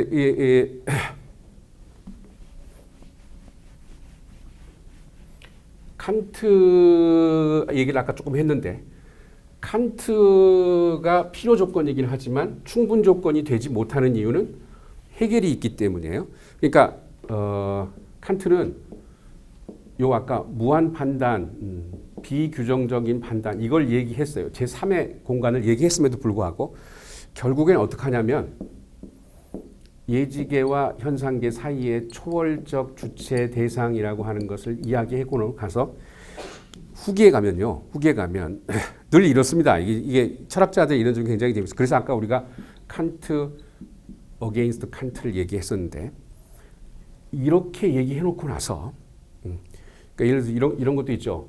여러분 이 책에 보시면 근원적 악이라고 하는 챕터가 있어요. 이게 되게 재밌습니다. 한번 읽어보세요. 근원적 악이라고. 그 이제 레디컬 이블이라고 하는 건데 여기서 이제 칸트가 다이어보리컬 이블까지 가요. 악마적인 악까지 갑니다. 이게 뭐냐면 선과 악이 같아지는 거예요. 이렇게 선과 악이 같아지는 거예요. 칸트에게 선은 뭐냐면 병리적이지 않은 겁니다. 이해관계가 없으면 선이에요. 근데 이런 악이 있어요. 이해관계가 없는데 쟤는 저렇게 해서 아무 이익은 못 볼 것 같은데 어디야? 죽음을 무릅쓰고 나쁜 짓을 하는 애가 있단 말이에요. 예? 뭐 이런 예를 들어보세요. 누구? 다크나잇의 조카. 다크나잇의 조커는 설명이 안 되죠. 다크나잇의 조커야말로 빈 공간입니다. 예? 지문 없죠. 그죠? 가서 조사하면 지문 없죠. 모두 없죠. 아무것도 없어요. 이게 실제 인간이 아닙니다. 그러니까 안 죽지. 배트맨이 죽일 수가 없어요. 죽일 수가 없습니다. 실제로 존재하는 것이 아니기 때문에. 자기 자신이기 때문에. 배트맨에 이렇게 마주보고 있지만 이게 죽일 수 없는 이유는 조커랑 이렇게 마주보고 있죠. 근데 이렇게 가서 죽일 수 없는 이유는 뭘까요? 다 죽일 수 있는데. 여기 있기 때문이죠. 여기. 여기 있는 게 아니라 배트맨의 이면, 배트맨이 보지 못하는 이 등 뒤에 붙어 있기 때문이죠. 조커가. 이 추장이 말이죠. 식인종 추장이 이렇게 얘기합니다. 아, 우리는 이제 더 이상 사람을 안 먹어요. 이제 우리는 사람을 먹으면 안 된다는 금기, 그런 법이 우리를 지배하고 있어요. 어제 저녁에 하나 남은 놈 먹었거든요. 이것도 농담이에요. 그러니까 이거 보세요. 금기의 법, 절대로 사람을 안 먹는다. 이 말을 누가 해요? 식인종 추장이에요. 응? 이게 사드라면 이게 칸트예요. 예? 그래서 라칸이 칸트 위드 사드라는 글을 썼어요. 그 위드라는 게 그런 거예요. 지금 헤겔, 락강 위드 헤겔할 때 그 위드가 그런 거예요. 위드가. 그러니까 이게 발화 행위 주체고 이게 발화 내용 주체죠. 발화 내용은 우린 법이 지배하고 있어요. 우린 더 이상 식인종 우린 진짜 야만적이지 않아. 어저께 남은 놈 어제 마저 먹어가고 이제 먹을 것도 없어요. 네? 그러니까 요 사드적인 식인종 발화 행위 주체, 요 발화 행위 주체하고 금기의 법이라고 하는 거, 금기의 법이라고 하는 거, 이 두 가지가 어떻게 해요? 겹쳐 있다고요. 위드는 겹침을 얘기합니다. 그래서 락강과 헤겔이 겹쳐 있다면 헤겔의 모든 이야기를 발화 내용, 헤겔을 이야기하는 발화 행위 주체가 누구예요? 락강이란 말이에요. 락강이란 말이에요. 헤겔의 입에서 락강의 소리가 나오는 거예요. 락강의 소리가. 이런 뭐 아시죠? 복화술 이런 거. 예? 채플린의 영화에 보면 그런 거 있잖아요. 그 실수로 호루라기를 삼켰는데 뱃속에서 호루라기 계속 소리를 내지 이렇게. 이게 내가 통제할 수 없어요. 이게 음악회 갔는데 독창자가 막 노래를 부르고 있는데 이 호루라기가 자꾸 소리를 내. 그래서 자기 막 통제하려고 하는데 통제가 안 돼. 이게 내 안의 타자죠. 이게 락강의 오브제아라고 하는 목소리입니다. 내 안에서 목소리가 나와. 히치콕, 사이코, 노만 속에서 이미 죽은 어머니의 목소리가 나오잖아요. 예? 카메라가 바깥에서 비추면 둘이 막 싸우고 있는 것 같아. 여자하고 남자하고 싸우고 있는 것 같아. 안으로 들어가면 노만 혼자 얘기해. 근데 노만 목소리 속에서 죽은 어머니의 목소리가 나요. 엄마는 밑에 시체가 돼서 누워있어요. 지하실에 이렇게 앉혀져서 해골이 돼서 누워있어요. 그럼 그때 노만은 산 것도 죽은 것도 아니죠. 내 안에서 환청 같은, 내 안에서 다른 목소리가 나오죠. 응? 자, 그런 것처럼 이렇게 얘기해 놓고 나서 칸트가 어떻게 합니까? 뒤로 물러나요. 뒤로 물러납니다. 그러니까 이렇게까지 앞으로 나가놓고 다이어브리컬 이불이라고 하는 선과 악이 같아질 수 있는 가능성을 얘기해 놓고 칸트가 금세 덮어요. 이런 것들은 인간에게는 가능하지 않다. 이러고 덮고 넘어가. 똑같이 이렇게 얘기해 놓고 나서 결국은 초월적 주체를 어떻게 해요? 예지계로 환원시킨다고요. 그래서 제3의 공간이 없어지고 대립구조가 돼. 그러면 헤겔이 한 일이 뭐냐? 자, 이게 중요합니다. 그러니까 칸트와 헤겔의 관계를 설명하는 이 지적의 방식이 중요한 거예요. 뭐 헤겔이 칸트를 극복했다가 아니라 칸트가 벌려놓은 틈을 헤겔이 변증법을 통해서 하나로 통합했다 이런 얘기가 아니라 헤겔은 칸트보다 더 칸트적인 이런 거. 아까 우리가 이런 얘기 했었죠. 내 속에서 나를 능가하는. 예? 여기다가 in Kant, beyond Kant 이렇게 쓰면 헤겔. 이름 보세요. 헤겔은 칸트 안에 이미 있었어요. 그 안에서 칸트가 물러서는 지점을 계속 밀고 나가요. 칸트가 벼랑 끝에 다다랐어요. 자기 체계가 망가질 지점에 이르렀어요. 그래서 이제 더 못 가고 어떻게 해요? 뒷걸음질 한단 말이에요. 그때 헤겔이 뒤에서 뭘 합니까? 그냥 손가락 하나로 이렇게 밀어요. 떨어져. 헤겔이 한 일은 손가락 하나. 응? 그러니까 이런 것을 정신분석학적 의미로 반복이라고 합니다. 헤겔이 칸트를 반복합니다. 그럼 반복은 뭐죠? 겹침이에요. 칸트와 구분되는 헤겔은 존재하지 않아요. 칸트와 내용상 차이가 없어요. 그럼 뭐 한 거죠? 칸트가 뒷걸음질 칠 때 칸트가 더 칸트적이 되도록, 칸트 너에게 충실하도록 뒤에서 미는, 그것이 헤겔의 역할이란 말이죠. 그런데 여기 보면 칸트에게는 이 아직 아닌 이 욕망의 판타지, 그러니까 요 부분을 일로 올렸다고. 그러니까 요 부분을 어떻게 했다? 요 부분을 위로 끌어올렸어요. 그래서 요렇게 경험적인 것과 예지적인 것, 현상적인 것과 예지적인 것 대립구조가 만들어지고 요 사이는 어디로 갔어요? 요런 대립구조를 어떻게 만들었어요? 요렇게 만들었죠. 예지계로 만들었죠. 그래서 예지계가 뭐가 되게 정말로 초월적인 게 되죠. 그래서 경험적인 것 속에서 현상적인 것 속에서 예지계를 향해서 끝없이 움직이고 예지계를 향해서 가지만 예지계는 결코 도달할 수 없는 어떤 것이 됩니다. 이게 이른바 칸트의 뭐죠? 규제적 이상 이런 거죠. 네? 규제합니다. 이건 섞이면 안 돼요. 섞이면 안 됩니다. 이거 섞이면 예지계의 순수성이 사라져버리면 예지계를 통해서 현상계를 비판할 수 있는 여지가 없어져요. 그러니까 이거 섞이면 안 됩니다. 이게 욕망의 판타지입니다. 욕망의 대상은, 이게 욕망의 대상이 되잖아요. 여러분 그거 아시잖아요? 아킬레스와 거북이. 거북이가 아킬레스의 욕망의 대상이 되면 아킬레스는 결코 거북이를 잡을 수 없습니다. 이게 욕망의 대상입니다. 아킬레스가 거북이 왜 못 잡겠어요? 근데 욕망의 대상으로 고정되는 한 욕망의 대상이 정의상 뭐죠? 가질 수 없는 거잖아요. 그러면 아킬레스는 항상 뭐죠? 거북이 앞으로 가거나 거북이 뒤에 있거나 거북이 이상이거나 거북이 이하거나 거북이랑 같아질 수 없어요. 욕망은 같아짐에 대한 방어입니다. 괴물에 대한 방어입니다. 여러분 누가 괴물을 욕망하겠어요? 예? 렛미인에서 나 괴물이 되도록 해주세요 이러던가요? 그런 사람 하나도 없잖아요. 예? 괴물은 욕망하지 않습니다. 괴물을 욕망하지 않아요. 예? 메시아가 옆에 서 있어요. 그럼 계속 메시아에게 당신 언제 와요? 이 말은 무슨 말이죠? 이미 항상과 아직 아니니 동시에 발생하고 있다는 거죠. 2차원의 해결입니다.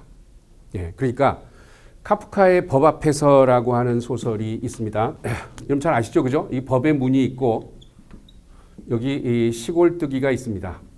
여기 문지기가 서 있어요. 법의 문 안으로 들어가려고 합니다.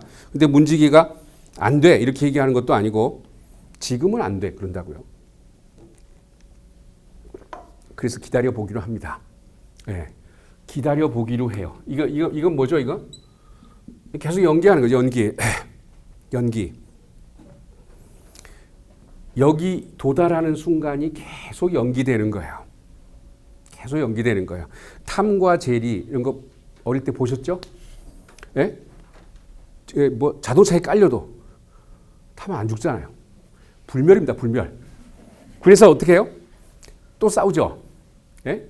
또 싸워요. 탐이 그 죽으면 뭐 완전히 자기 모양이 다 드러나는데도 다시 이렇게 회복해요. 이런 거 갖고 만든 게 뭐죠 이게? 터미네이터 2 아니에요? 이런 거? 예? 뭐 요만큼만 있어도 어떻게 해? 다시 형체가 되는. 탐이 그렇죠. 탐이 그런 걸 때 이미 다 보여줬어요. 애니메이션에서. 그러니까 탐과 제리는 불멸입니다. 그래서 계속 지속되는 거죠. 예, 그게 욕망의 판타지예요. 계속 잡으려고 하는데 제리는 안 잡혀요. 안 잡힙니다. 안 잡힙니다. 그러니까 여기 절벽이 있어요. 여기까지 가요. 여기서 제리가 어떻게 되죠? 제리가 몸이 가벼우니까 뜨죠. 탐은 막 쫓아오다가 속도를 못 이겨서 어떡하죠? 여기 허공에 떠 있을 때는 안 떨어집니다. 이러고 있죠. 이러고. 안 떨어지죠. 이게 희한해요. 중력을 느끼지 않는다고요. 중력에 지배되지 않는다고요. 이게 실제입니다. 이게 실제입니다. 예? 자기가 지금 뭐하고 있는지 몰라요. 그런데 그럼 제리가 뭐라 그러죠? 그럼 탐이 뭐? 밑에 보는 순간 떨어집니다. 이 중력이 없죠. 이게 상징계입니다. 상징계입니다. 이게 의미예요. 예? 떨어집니다. 그런데 떨어져도 안 죽어. 다시 또 쫓아가. 완전한 욕망의 판타지입니다. 애니메이션. 예? 이게 욕망의 판타지예요. 그 재밌죠? 우리는 탐이 차에 깔려도 벽에 부딪혀서 완전히 모양이 나도 어떻게 해요? 웃습니다. 이건 끔찍하지가 않지. 이거 진짜 사람이 그래봐. 이거 진짜 끔찍한 거지만 탐이 그렇게 해도 우리는 뭐예요? 재밌다고 웃는다고. 그 왜 그래? 이게 안 죽을 줄 알아요. 계속 기다려요. 딱 거기서 끝났다 그래도 어떻게 해요? 다음 주에 또 할 거야. 탐은 살아날 거야. 예? 이게 욕망의 판타지입니다. 그런데 자, 그래서 여기 지금 기다려. 그래서 기다리고 있어요. 근데 죽을 때가 됐어요. 야, 나 이제 죽게 생겼는데 문지기 불러서 얘기하면 돼. 일어날 힘도 없어요. 야, 나 좀 얘기 좀 들어봐. 이게 법은 보편적이어야 해서 모든 사람들이 법의 문 안으로 들어가려고 할 텐데 왜 나만 이렇게 앉아 있고 어떤 사람도 이 법의 문으로 들어가질 않지? 그러니까 문지기가 뭐라? 원래 이 문은 only for you. 너만을 위한 문이었어. 그리고 문을 닫습니다. 그래서 못 들어가요. 그게 끝이에요. 응? 근데 이거 보세요. 자, 이게 시골뜨기가 결국 못 들어가요. 들어가는데 실패하는 이야기라고요. 그러면 이건 누구의 결핍이에요? 시골뜨기라고 하는 주체의 결핍이죠. 주체의 결핍이죠. 근데 이 주체의 결핍과 동시에 뭐가 발생합니까? 응? 법이 문을 닫았잖아요. 그럼 결국 법도 뭐죠? 시골뜨기를 포용하지 못하죠. 그럼 법은 보편성이 안 되죠. 안 됩니다. 게다가요. 원래 이 문이 뭐랬대요? 얘를 위한 문이었대잖아요. 이 말 무슨 말이죠? 시골뜨기는 바깥에 있는 것처럼 보이지만 사실은 어디 있어요? 법의 문 안에 들어가 있었던 거지. 얘를 위한 문이었으니까. 이미 항상 안에 있었는데 시골뜨기는 어떤 형태를 취하고 있죠? 아직 그 문으로 들어가지 못한 형태를 취하고 있죠. 안과 바깥이 같다잖아요. 그렇죠? 이걸 조금 일반화하면 이렇게 됩니다. 우리가 아직 발생하지 않았다라고 생각하는 것은 이미 항상 우리 속에서 발생하고 있는 것인지 몰라요. 메시아는 우리 속에서 이미 항상 뭐죠? 이웃으로 발생합니다. 이게 이웃을 사랑하라잖아요. 이게 이웃을 사랑하라. 바이블이라는 게 신을 사랑하라라고 하는 수직적 사랑하고 이웃을 사랑하라고 하는 수평적 사랑하고 이렇게 돼 있고 이웃을 사랑하라가 신을 사랑이라고 하는 구약의 신의 사랑을 대리 보충해 주는 거잖아요. 이웃에 대한 사랑. 그게 없으면 신약이 필요 없지. 네? 신의 사랑은 뭐죠? 이게 실체적인 신이라고. 실체적인 신. 결핍이 없는 신. 그러니까 이거 우리가 하는 건 뭐죠? 신을 욕망하는 거죠. 신을 욕망하는 거죠. 그렇지만 우리는 결코 신처럼 될 수 없습니다. 될 수 없기 때문에 더 신을 욕망합니다. 저도 신처럼 되고 싶어요. 그런데 이웃에 대한 사랑은 이웃이 나보다 못하다고 생각해 보세요. 고아나 과부라고 생각해 보세요. 거지라고 생각해 보세요. 우리는 거지에게 적선할 때 거지가 되기 싫어서 적선합니다. 빨리 가라고. 우리가 제일 두려워하는 것은 거지에게 돈을 줄 때는 뭐가 두려운 거죠? 내가 거지처럼 될까 봐. 그렇잖아요? 그러니까 이 이웃에 대한 사랑은 그 거지로 고아나 과부로 뭐 세리로 창녀로 신이 어떻게 해요? 이미 여기 와 있는 거죠. 이미 여기 와 있는 거죠. 그 사회에서 어떤 의미도 부여받지 못한 배설물의 형태로 이미 여기 와 있는 거죠. 그렇잖아요. 근데 우리는 그것과는 동일시하려고 하지 않습니다. 완벽한 신과 동일시하려고 하지. 그러니까 결국은 뭐죠? 이 동일시할 수 없는 것들과 동일시하는 게 사랑이죠. 그러니까 이것이 욕망이라면 이미 항상 이 사랑입니다. 그 욕망과 사랑은 다르고 락강에게 욕망은 사랑에 대한 방어입니다. 사랑에 대한 방어입니다. 사랑이 끔찍하기 때문에 그렇죠? 내가 동일시할 수 없는 것과 그러니까 초월적인 예수와 동일시하는 게 아니라 신과 같은 예수랑 동일시하는 것이 아니라 십자가 위에 아무것도 할 수 없는 배설물과 같은 그런 십자가 위에 예수와 나를 동일시하는 게 동일시할 수 없는 것과의 동일시. 그러니까 이게 고통스러운 신과 동일시입니다. 어떻게 고통에 동참하겠어요? 응? 근데 그게 원래 기독교라는 거지. 그게. 응? 그래서 이미 항상이라고 하는 것은 해결적인. 그래서 늘 아직 오지 않았다고 생각하는 것, 우리가 그것을 그리워하고 대타자를 다시 회복하려고 하는 것들은 이미 항상 뭐죠? 이미 항상 우리 속에 틈으로 발생하고 있다는 것을 숨기는 것이 될 수 있다고요. 그래서 우리가 우리 주위에 어떤 것들이 발생하는 것을 볼 때 늘 생각해 봐야 되는 것은 뭐냐 하면 우리가 늘 기다리고 있는 것이 사실은 이미 항상 우리 옆에 틈으로서 발생하고 있는 것이 아닐까 이 생각을 해봐야 돼요. 예? 온전한 것이 되고자 하기보다는 내 옆에 있는 틈, 내 자신도 틈이고 이미 세계도 틈이고 그 틈과 틈의 만남 속에서 어떤 것들이 락강 창조론자입니다. 세계에 적응하는 것이 정신분석의 주체의 목표가 아니라 세계를 창조하는 거예요. 다른 세계를 창조하는 것이 주체의 행위입니다. 다른 세계의 창조. 지금 시간이 이게 지금 13장이나 되는데 한 문장도 못 읽고 지적을 보십시다. 지적 텍스트에 지금까지 한 얘기를 이 지적 텍스트에서 조금 확인을 해보시고 자 26페이지의 그 제목이 뭐냐면 탈구된이죠. 탈구된. 우리가 지금까지 얘기했던 이 사이 공간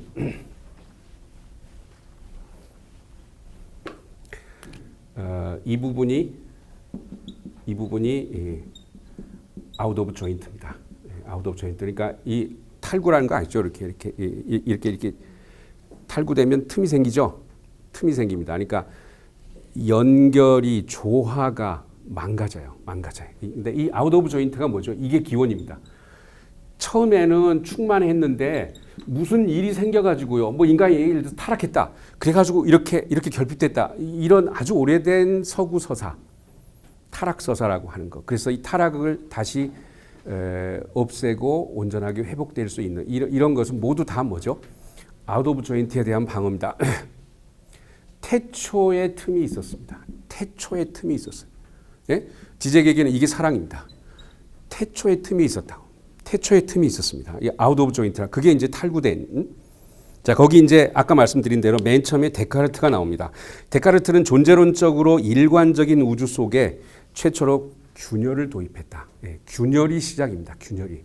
이 균열이 코기토예요.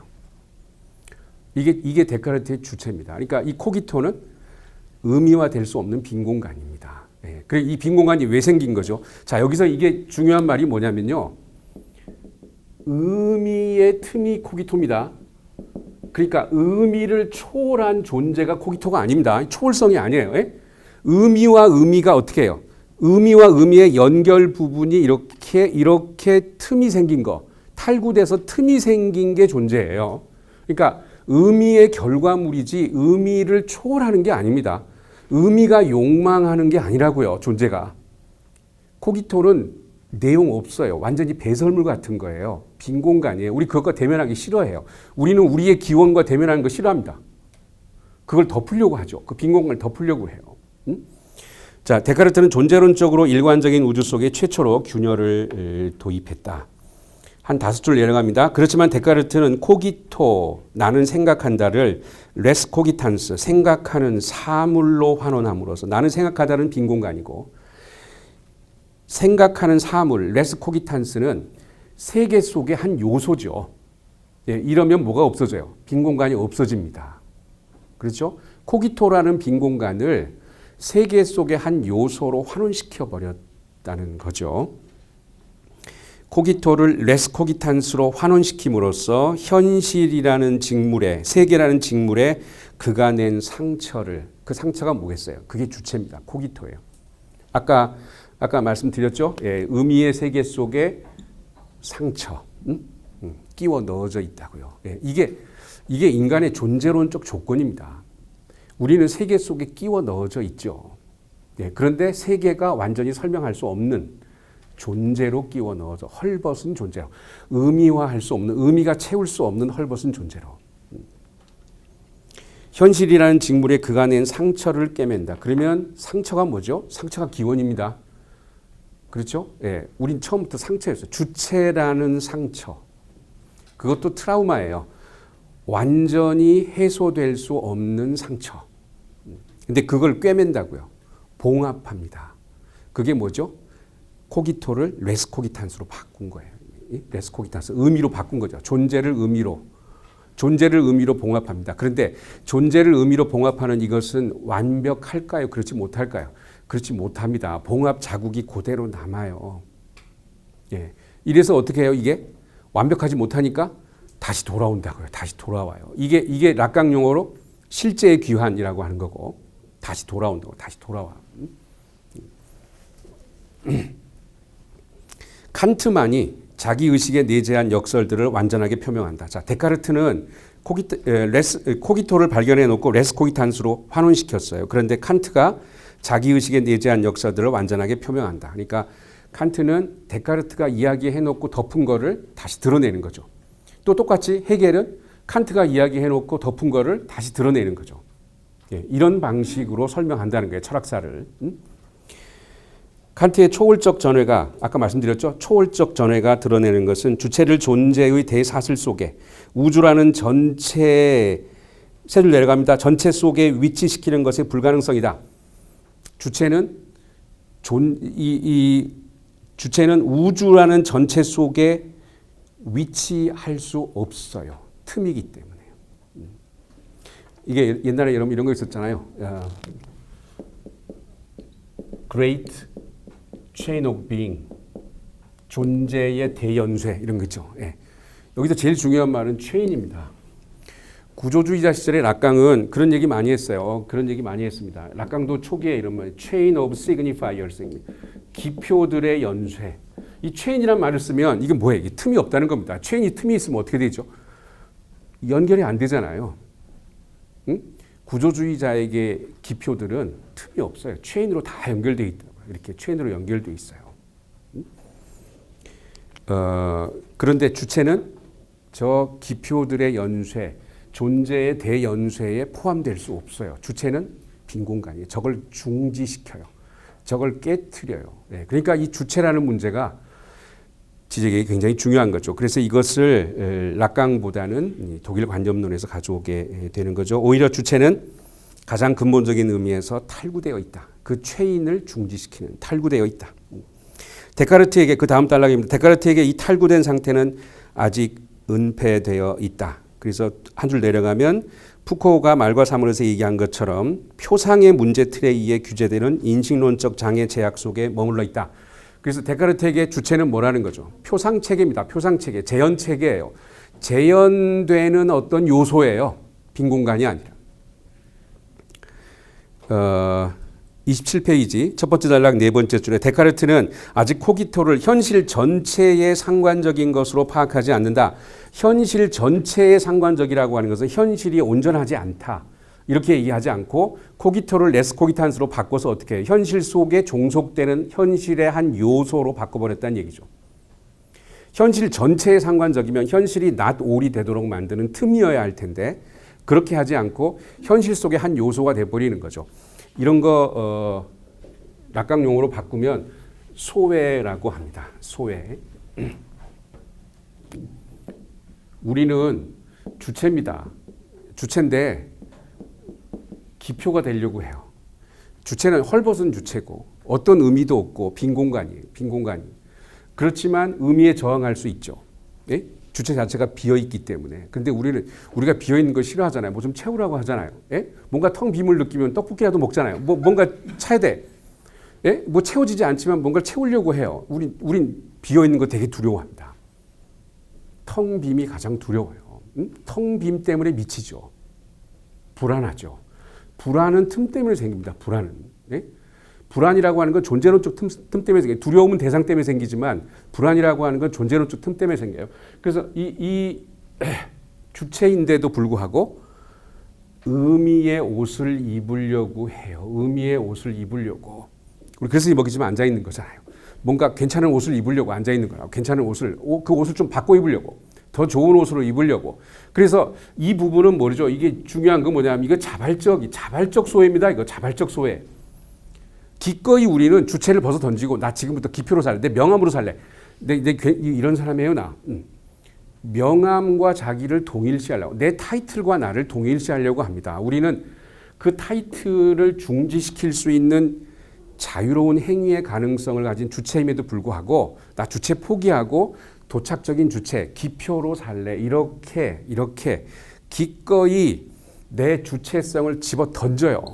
이런 거를 락강이 소외라고 합니다. 네. 지금 데카르트도 비슷하게 주체를 뭘로 바꿨어요? 레스 코기탄스라고 하는 요소로 세계를 현실을 구성하는 요소로 바꿔버렸어요. 현실을 탈구시키는 어떤 틈이었는데 그것을 요소로 바꿔버렸다고요. 의미의 종속됨으로써 의미를 부여받기 위해서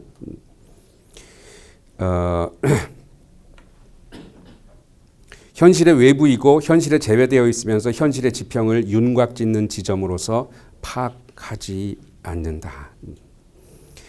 아래서 네 번째 줄입니다. 코기토는 복잡하게 얽힌 총체 속에 있는 수많은 표상들 가운데 하나에 불과하며, 그래서 이 코기토를 표상으로 레스 코기탄스로 바꿔버렸단 말이에요. 그러니까 재현될 수 있는 것으로 바뀌었어요. 주체는 재현될 수 없는 건데, 재현될 수 없는 빈 공간인데 이것을 재현될 수 있는 것으로 바꿔버렸다는 얘기죠.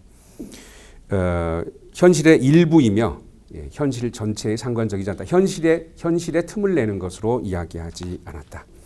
28페이지입니다. 데카르트의 코기토와 칸트의 초월적 통각의 나 사이에 초월적 주체죠.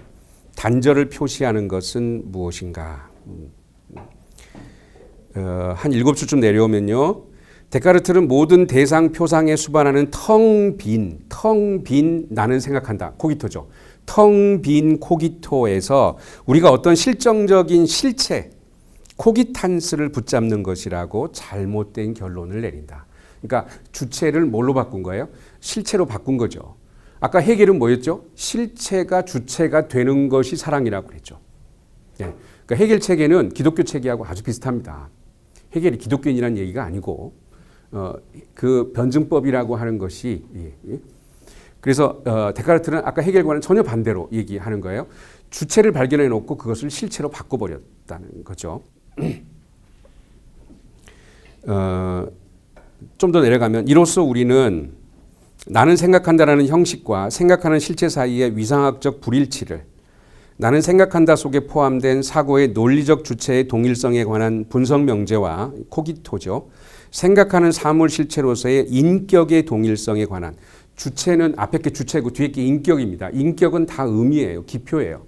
그 사람 친절해, 그 사람 괜찮아, 그 사람 성격이 좋아 이런 건 다 인격이고 퍼스널리티고 퍼스널리티는 다 기표죠.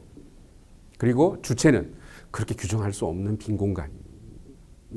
그 둘 사이의 구분이 사라져버린다. 맨 아래 그는 일종의 사라지는 매개자.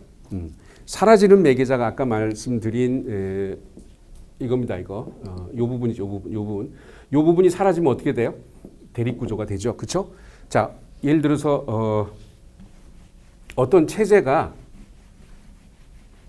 그러니까 이게 이제 우리가 배워야 될 게 이제 이런 사유인데요. 어떤 체제가 이렇게 바뀌게 될 때 항상 A에서 B로 바뀐다 이렇게 얘기할 수 없다는 거야. 항상 3이야. 둘에서 3을 세는 방법을. 그러니까 무슨 말이냐면 이 A와 B 사이에는 항상 뭐죠? 이게 있어요. 이게 A도 B도 아닌 게 있다고요. 그리고 이게 어떻게 해요? B라는 체계가 완성이 되면 빠져요. 그러니까 이 부분이 처음에 뭐겠어요? A를 뒤집어 엎는 세력이겠죠. 그래서 B라는 체계를 만들겠죠. 그런데 B라는 체계가 만들어내면 B라는 체계가 완성이 되면 B라는 체계를 세운 사람들이 어떻게 해요? 얘들부터 죽인다고요. 네? 왜 그렇겠어요? 이 부분은 B에도 위협이 되잖아요. B의 결핍이기도 하잖아요. 네, 그러니까 항상 역사 속에는 A에서 B로 바로 가는 게 아니라 사라지는 매개자. A가 B가 되도록 매개라는 게 이게 헤겔의 키워드죠. 매개. 타자의 매개가 없으면 나는 나일 수 없다. 근데 이 매개자는 어떻게 해요? 이양 대립구조가 만들어지면 사라집니다. 사라진다는 말은 뭐예요? 없어진다는 뜻이 아닙니다. 제거된다는 뜻이 아닙니다. 이 부분이 다시 돌아올 수도 있어요. 이 부분이 억압된다는, 억압은 제거할 수 없어서 다시 돌아온다는 뜻이에요.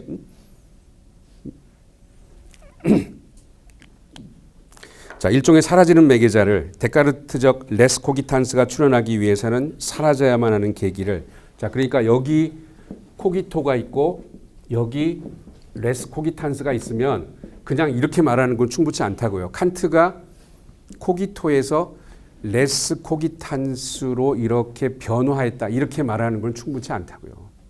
예? 그럼 뭐가 있어요? 코기토에서 레스 코기탄스로 가기 위해서는 이 부분이 필요하다는 거죠. 이 부분이 누구라는 거예요? 이게 칸트다 이 말입니다. 이게 칸트다 이거죠. 그럼 데카르트는 이 부분을 어떻게 해석해요? 일부러 뺐지. 이게 코기토잖아요, 이게. 예? 그러니까 일부러 뺐지. 그러니까 요 매개라고 하는 부분을 이야기하기 위해서 칸트가 등장하게 된다는 거죠. 이렇게 되면 사실은 논리적으로는 누가 먼저죠? 칸트가 먼저입니다. 이게 더 기본적인 거니까. 예?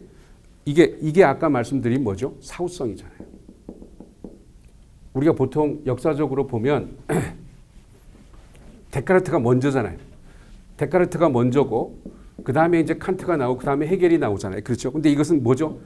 다 이렇게 사후성이 될 수 있어요. 사후성이 될 수 있다고요. 그래서 데카르트가 이렇게 얘기한다고 한 것을 칸트는 요 매개를 요 부분을 얘기했으니까 이게 더 먼저 있는 거고 요게 이것은 이것에 대한 방어니까 칸트가 데카르트보다 먼저 있는 거죠. 논리적으로는. 역사적으로는 뒤에 있다고 할지라도.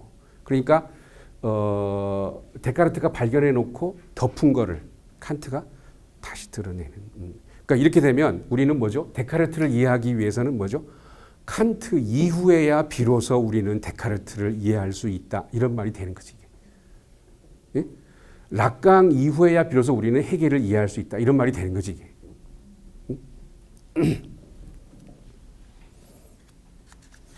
자, 넘어갑니다. 29페이지. 이거 아까 말씀드렸죠. 언표 행위 주체하고 언표 내용 주체. 이거 구분된다는 거. 그죠? 나는 거짓말한다라고 말하는 나. 나는 죽었다라고 말하는 나. 아까 얘기했던 겁니다. 그 맨 밑에 29페이지 맨 밑에 보시면 락강의 판타지 공식. 결핍된 주체와 결핍된 대상이 만나는 것. 그리고 그 마른 목골은 연기되는 걸 뜻해요. 사실은 같아져야 되는데 그 부분을 계속 연기해 가는 것을 말합니다. 30페이지에 보시면 첫 단락 끝부분에 바로 그 때문에 그는 순수 통각에 나와 자기 경험의 나의 관계를 사물 자체와 경험적 현상의 관계로 파악하려는 유혹에 자꾸만 굴복하는 것이다. 자, 순수 통각에 나와 자기 경험의 나의 관계라고 하는 것은 아까 우리가 1, 2, 3이었고 그것을 뭐죠? 1, 2로 바꾸는 거. 현상계와 예지계의 대립구조로 바꿔버리는 거. 그런 유혹에 빠진다는 거죠. 그러니까 칸트가 요렇게 얘기해놓고 나중에 자기도 어떻게 가요? 이렇게 간다 이 말이죠. 이렇게 예지계와 현상계로 이런 대립구조로 다시 후퇴한다는 얘기죠. 이래서 다시 헤겔이 등장하게 된다. 32페이지입니다. 한 6줄쯤 내려오면 형이상학은 이게 이제 데리다식의 형이상학이에요. 현존의 형이상학이라고 하는 거.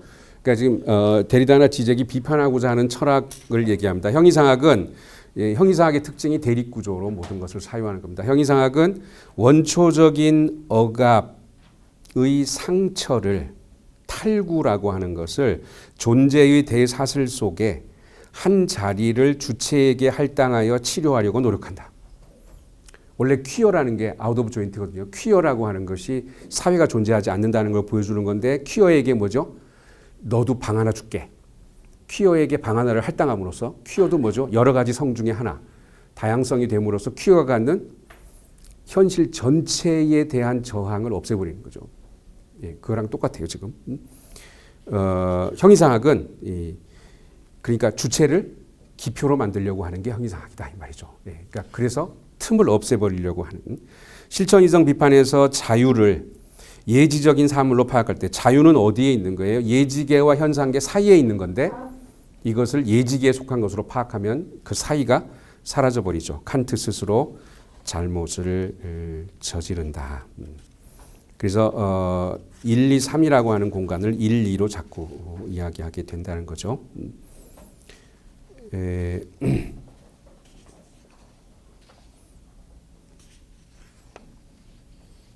좀 넘어가십시다. 시간이 없어서 37페이지에 그 주 21번을 보세요. 그 주 21번이 되게 재밌는 예인데 그 히치콕의 북북서로 진로를 돌려라. 아마 이 영화 보셨을 것 같은데 여기에서 히치콕이 실제로 이 촬영되지는 않은 다음과 같은 장면을 계획했다. 네, 거기 보면 이런 얘기가 나와 있어요. 캐리 그랜트와 다른 동행자가 대화를 하면서 자동차 공장 조임 라인을 따라 걸어요. 그래가지고 자동차가 쭉 나오는 거, 자동차 제작 과정 전체를 볼 수가 있고 마지막에 조립 라인 끝에서 그랜트는 자동차를 향해 돌아서고 자동차 문을 여는데 자동차 밖으로 송장이 떨어진다. 그러니까 이게 뭔 말이에요, 이게. 그러니까 분명히 그 안에 요소로서 편입되어 있지 않았죠. 누가 자동차 속에다 시체를 넣겠어요. 그러니까 자동차 부품이 이렇게 쫙 나오는데 거기 누가 중간에 시체를 넣진 않았을 거 아니에요. 그런데 나중에 자동차가 완전히 완성돼서 나왔는데 거기 뭐가 떨어지는 거예요? 시체가 떨어진다는 거죠. 응? 군대 가기 싫어가지고 계속 미친 척을 하는 거예요. 예, 그래가지고 종이를 막 뭘 서류를 찾는 것처럼 계속 얘기하고 이것도 아니야, 저것도 아니야, 이것도 아니야, 계속 아니야 이렇게 얘기하니까 그걸 판단하는 사람이 저 자식 미쳤다. 그리고 여기다가 쟤는 군대를 가면 안 된다 이렇게 딱 썼어요. 그걸 딱 보더니 이거야. 이렇게 얘기했다 이 말이에요. 이거야. That's it. 계속 That's not it 이러다가 That's it 이렇게 했다 이거죠. 뭔 말이죠 이게 지금? 기표의 반복에 의해서 그 기표 속에서는 없던 뭐가 나와요? 대상, 송장이 나오죠. 그렇죠? 그러니까 이게 송장은 뭐죠? 이게 나머지죠. 기표 속에 있는 나머지, 그러니까 빈 공간이 나머지라는 생각, 이게 굉장히 중요합니다. 이게 나머지기 때문에 나머지가 뭐죠? 이게 의미가 완전히 캐치할 수 없는 나머지. 그래서 의미라고 하는 건 나머지가 없어야 돼요. 딱 떨어져야 된다고요. 그런데 의미가 의미화할 수 없는 나머지, 그 나머지가 항상 있고 이 나머지를 사랑하는 거, 나머지를 욕망하는 게 아니라 나머지 아무도 욕망 안 해요. 이 나머지 배설물 같은 거기 때문에 아무도 욕망 안 한다고요. 응? 나 환자를 씻은 물을 마시는 수녀. 여러분 무슨 도착처럼 보이죠? 예? 그게 락강이 든 사랑의 예입니다. 나 환자를 씻긴 물을 마시는. 그러니까 나 환자랑 같아지는 거예요. 거지가 있는데 신부가 가다가 이건 남자예요. 이 성차가 있어서 그래요. 이 성차가 여기 이 책에도 나오죠. 자기 외투를 벗어서 추우니까 이게 덮어. 그러고 가는 신부가 있고 나 환자를 씻긴 물을 마시는 수녀가 있습니다. 앞에 건 욕망이고 뒤에 건 충동이에요. 응? 덮는 건 뭐죠? 내가 거지임이 아닌 걸 확인하는 거고. 예? 그 나 환자를 씻긴 물을 마시는 거는 나와 나 환자가 같아지는 거예요. 응? 겹치는 거. 응? 그래서 사랑 끔찍해요. 우린 대부분 사랑한다고 할 때 뭐 다 욕망하는 걸로 끝나요. 사랑 고통스럽기 때문에 그렇게 안 하려고 합니다. 응? 자, 이거 5분 안에 끝낼게요. 자, 그 다음에 39페이지 보면,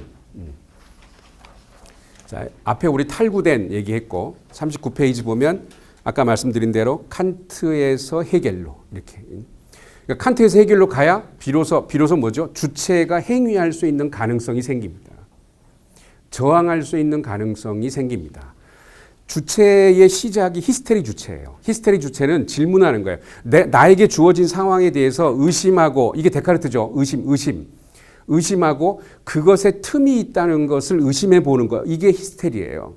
그러니까 적어도 주체가 되려면 상황에 종속되는 거. 이건 기표고 이건 주체도 아니고 상황 자체, 나를 둘러싸고 있는 상황 자체를 의심해 보는 것에서 시작합니다. 근데 히스테리 주체는 나는 질문한다, 고로 나는 존재한다가 히스테리거든요. 그래서 질문하는 것이 나를 존재하게 해주는 조건이기 때문에 질문할 사람이 없으면, 대타자가 없으면 자기도 죽어요. 그래서 얘는 대타자를 의심하기는 하지만 거기서 끝나고 대타자 없이는 얘도 살아갈 수가 없어요. 아버지가 죽으면 아버지한테 저항하다가 아버지가 죽으면 아버지 무덤가에서 무릎 꿇고 오라고 하지도 않았는데도 아버지 이런다고요. 그래서 히스테리 주체는 주체의 시작이고 히스테리를 넘어서야 돼요. 그러니까 대타자를 없애야 돼요. 아버지 살해. 대타자 없이 대타자 속으로 소외되는 게 아니라 대타자로부터 분리돼야 돼요. 그게 해결입니다. 그래서 여기 지금 해결 얘기를 한 거죠. 초월적 대상과 관련된 칸트의 이러한 애매성. 칸트는 초월적 대상이 아까 말씀드렸죠. 사물도 아니고 예지계도 아니고 현상적이지도 예지적이지도 않은 어떤 것. 예, 그리고 이 사이에서 동요한다 그랬죠. 그러다가 결국은 다시 현상계와 예지계의 대립구조로. 그리고 이제 이런 것은 우리가 어떻게 할 수 있냐면 이게 이제 애프터 더 이벤트입니다. 사후성입니다. 세 줄 내려가면 해결적 관점으로만 해겔 속에서 해겔에게서 칸트로 다시 되돌아가야만 비로소 그 칸트의 머뭇거림을 칸트의 환원을 알 수 있다 이거죠. 그러니까 우리는 해겔이 없으면 칸트를 제대로 이해할 수 없어요. 칸트는 해겔에 이르러서야 제대로 이해할 수 있다. 해겔을 통해서만 칸트를 다시 이해할 수 있다. 이거 얘기가 밑에 나오죠. 자, 맨 아래 논변적 지성을 직관과 분리시키는 환원 불가능한 틈새를 고집한다는 점에서 틈새를 고집한다는 점에서 해겔은 철저하게 칸트적이다. 그랬죠. 그러니까 해겔은 틈새를 없애고 변증법적 합을 통해서 틈새를 없애고 하나의 온전한 종합을 만들어내는 사람이 아니고 칸트가 벌려놓은 틈새를 끝까지 밀고 나가는 사람이 해겔이다. 오히려 칸트적인 분열을 단순히 치료하는 것과는 거리가 멀게도 오히려 해겔은 그것을 근본화한다. 근본화한다는 뭐죠? 결코 치유할 수 없는 틈으로 만들어낸다.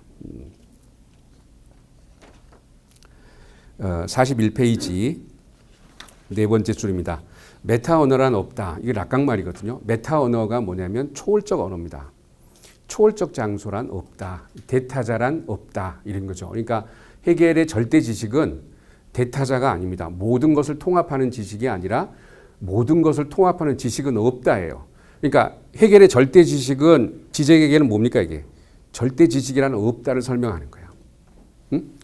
락강의 마스터 시그니파이어는 마스터가 없다는 걸 설명하는 거예요. 응? 그러니까 항상 자기를 부정하는 것을 이미 그 안에 포함하고 있습니다. 네? 페미니스트들이 처음에 마스터 시그니파이어를 막 공격했다고요. 그런데 락강에게 마스터 시그니파이어는 마스터가 없다는 뜻이에요. 예? 해겔에게 절대 지식은 절대성이 불가능하다는 뜻이고. 자, 그 밑에 볼드체로 되어 있는 거. 개념과 현실 사이의 모든 긴장은 개념이 감성적, 개념 외적 경험에서 조우하는 그것의 환원 불가능한 타자로서 나타나는 그 무엇과 맺는 관계는 이미 개념 내적 긴장이며 보세요. 개념 외적 경험처럼 보이는 것은 이미 항상 개념 내적 긴장이에요.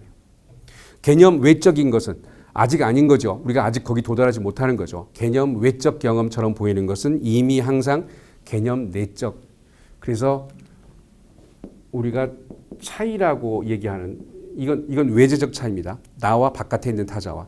이것은 이미 항상 뭐죠? 자기 차이입니다. 셀프 디퍼런스. 예. 자기 내부의 차이. 이 셀프 붙는 게 해겔의 가장 큰 특징이에요.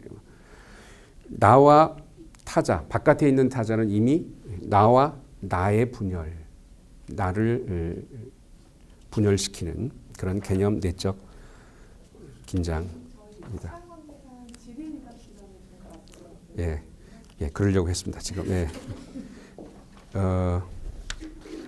뭐 이 정도로 하시고 이거를 지금 이렇게 하는 이유는 뭐 이게 지금 이렇게 한다고 해서 이 부분이 뭐 다 설명되거나 이러지는 않을 텐데 사실은 지금 우리가 여러분한테 우리가 잠깐 한 이 부분 말고 이 부분보다 훨씬 더 중요한 이야기들이 이 책에 나와 있습니다. 그러니까 지금 이 책에서 제일 중요한 부분을 뽑은 게 아니라 제일 못한 부분을 뽑은 거예요.